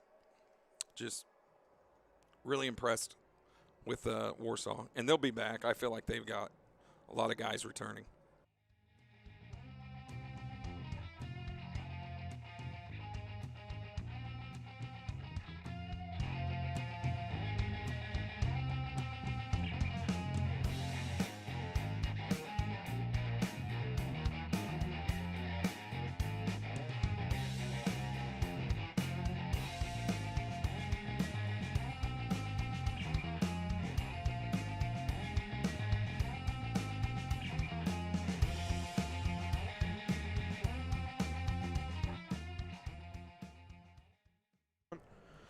All right, so their kicker about to put a foot into it. That is Mason Smythe. And again, we talked before, he's the preseason All-State kicker in 5A, but I would have to say that Ashton Vogel has surpassed him today. In my opinion, I'll take Ashton 10 times out of 10. And there's an onside kick, and, man, they might have recovered this. It bounced off a couple of guys. I haven't seen anybody make an official, and there it is. They did. They recovered it. Number 7, Robbie Strawn, recovers Mason Smythe's onside kick, and the Hawks are just kind of standing there wondering what happened. And it bounced off a couple guys. I mean, a really good kick by Smythe. And one of our guys had a shot at it. He had no idea where it was. It went behind him. That looks like it went off of Casmir Hicks and landed behind him. Number 10 for them, Quentin Brock. Again, that guy is a thorn. And so Warsaw's going to have it again. 1:35 to go. They're on the 50-yard line right now. And they are under center. And there's a quick slant. And it's caught for about 4 yards. 5 yards. They're going to give him the 45 of the Hawks. It was number 9, Daylor. How do you say that? Daylor Valama is what I'm going to go with. So Warsaw comes out throwing. So 2nd and 6 here. But I don't know if they have enough time. We've got to make a play here. 46 has the ball. And Tucker Reed, again, he's the kick returner. Decatur just trying to keep them in bounds, get that clock to run. Yeah, it looks like, well, and it also stops at a first down. So anytime they get a first down or go out of bounds or have an incomplete pass, the clock stops. So they've reset the ball, and the clock has begun. So 57 seconds and counting. Again, they've got to score twice. So keeps it himself. There's a rollout and a pass to the second level. That's 46 again. That's Reed. He has made quite a few plays here in the fourth quarter, Tucker Reed. And he's going to get about 9 yards on the play here. And it'll be 2nd down and 1, 34 and counting. The clock is definitely against Warsaw. 31 seconds. And for some reason, the clock stopped. And they're out of timeouts. Okay. It looks like he spiked the ball. Sorry about that. Our heads-up director, Mitch Sproul, giving us the 411. He did the spike signal, sign language to me. So spike the ball, and it'll be 3rd and 1 here. 31 seconds to go. I still don't think they're going to win this, but the Hawks are making it as tough as they can. So there's a rollout for Sullivan. He's looking in the flat, and he overthrows. It's going to be 4th and short. And dudes are shoving one another after the play at about the 33-yard line. There's going to be a penalty flag come out. I don't know if they're going to call it on the retaliator or the initiator. It looked like probably a Warsaw kid. Yeah, Warsaw kid popped one of our guys late, and our guy shoved him back. Like, you cannot do things like that this late in the ball game if you're Decatur. You just can't. You can't retaliate. So we'll see what they call here. If they call offsetting unsportsmanlike on Decatur, and it's unsportsmanlike on Warsaw, so we're going to offset penalties. Offset penalties, meaning that ball will stay exactly where it's at. Yep, and it'll bring up 4th and short. So that'll bring up 4th and 1, ball on the Decatur Central 28. 27 seconds to go here. So we're under a half a minute between us and a state championship.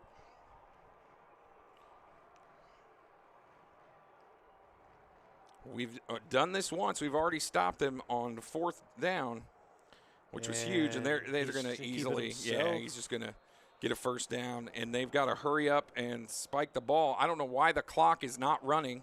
I mean, I guess it's a first down, so they've got to set the I overspoke myself. They've got to set the ball down and then start the clock, and then they can spike it. So 22 seconds to go. First down and 10 from the 24-yard line of Decatur Central. Warsaw has the ball. 22 seconds, I believe, is what it says on the clock. So it's kind of academic at this point. There's really no mathematical time chance for them to win this thing, but they sure are doing their darndest to score again. And here's another one. He's going to get throttled. I don't know who that was. Is that Bryce Johnson? Johnson? Johnson just annihilated their quarterback. I mean, just swallowed him up. He was standing back there waiting to throw, and Bryce just annihilated him. And they're going to spike it again here. 5 seconds on the clock. It's it'll be 4th and about 16. And but as much as they want to hold back the excitement right now, Decatur Central knows that this game is in their hands. Bryce Johnson, literally, the kid whiffed on the block and just ate their quarterback alive. My goodness. And it's all smiles and happiness on that Decatur Central sideline as they know that they are, for the first time in program history, this football team is state champions. Yeah, no matter what happens really here, I mean, it's pretty well a done deal. And he's just going to throw a jump ball out of the back of the end zone. And he threw a pick. Oh, my goodness. And a one-handed catch by Pharrell Carter on the pick. Talk about a showman. Add a little bit of spice to that as the clock runs out, 38-24. If that does not cement the MVP for that young man, I don't know what does. Decatur Holy Central, moly. for the first time in program history, 5A state champions. Shout out to Coach Enright and every player on that field for everything they've done this year. And their hard work paid off as Decatur Central can now call themselves state champions. Yeah, I can't get over, obviously the big dogs ate today in Pharrell Carter and Casmir Hicks, but every single kid had a play today. I mean, every kid, it's insane to me how many different guys made plays and made them at really important big times. 4th down, guys sticking guys who Bobby Eastis making a big play. Reese Carter making plays. Just shout out to Pharrell Carter, who just had himself a game and then decided, hey, game's not over till I say it's over, then just decides to one-hand pick the ball off. And yeah, I don't know, man. If that's not talent, I don't know what is. I mean, my goodness. Pharrell Carter today, 11 carries, 73 yards, 2 scores, 6.6 average. That's ridiculous. 3 receptions, 29 yards. His counterpart, Casmir Hicks, 7 carries, 53 yards, 4 catches, 71 yards, and 2 of those touchdowns. So 50% of his catches went for scores. I mean, Bo Polston, 10 of 14, 127 yards, 2 touchdowns. The 1 pick, which was kind of odd. I don't even know what to say about that play, but, I mean, just so many different guys. I mean, what a night for Decatur Central football. And shout out to Warsaw, who fought their hardest to get here just as much as Decatur Central did. Oh, yeah. Shout out to the Tigers and how far that they've come and made it. Well, and they beat some really good teams to get here. Maryville, who was probably picked to win the whole thing. Maryville was picked to win the whole thing preseason, and Decatur Central decided that that's not how this is going to play out. Yeah, I mean, just like I said, these guys just so much talent. I mean, so much athleticism down there, and just so much resilience. You know, after last year, playing so tight for as long as we did, and then kind of the floodgates opened, and Fort Wayne Snyder just went on a tear, and just the feeling it's got to sting. And I mean, they just responded in the way that guys that have been through what they've been through do. I mean, just can't say how proud I am of these guys. I have a lot of these guys in class. Known a lot of these coaches since I've been here, since 2014. Just huge fan of a lot of these guys. I mean, I think of guys like Dennis Hoskins has coached these guys since they were like 5-6 years old. You know, I mean, what a thrill for that guy. Ian Mendez is a Decatur grad. He's been here for a while coaching. Chase Lyday, first quarterback to win a sectional in the history of the school as a quarterback's coach. Bryce Jefferson's a Decatur grad. Parker Harrington, Eric James, E-Flow. I mean, all countless guys. Harmon Cooper's a Decatur guy. You know, we saw in Coach's Corner how many guys. Justin Dixon was our head football coach when I got here. Now he's an exec. And, I mean, just getting that guy a state champion. He's done so much for so many people in Decatur Township. To get that guy a state championship ring as the, you know, athletic executive and operations manager for the township, I can't think of a more deserving guy than Justin Dixon. I mean, there's so many guys that you can think of that are down there on the coaching staff. Coach Juice, I mean, golly, it goes on and on. Coach Juice is an amazing guy. Oh, yeah. Shout out to every single coach, every exec, and everybody that was here for this entire season and has been here for years. We appreciate everybody for joining us here tonight as well. Thank you for listening to me and Mr. Shanzel rant about football forever, it feels like. But it all paid off in the end, and Decatur Central is now, for the first time in program history, state champions. Well, not to cut you off, I'd be remiss. There are two guys that I'd like to mention as well.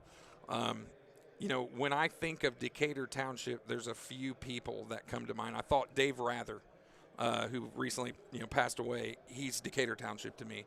But Dennis and Derek Staten, those guys, you cut them, they bleed blue and gold. To get Dennis Staten a state championship ring, man, that means the world to me, to see him finally reach that mountaintop. And the last person that another guy, when I think Decatur Township, I think of Dennis Sherritt. And that guy's been through so much this week. Just lost his wife on Tuesday, just super unexpectedly. And he's been here like a warrior, working through this week, putting in his time. His offensive line played so well tonight, so well for him.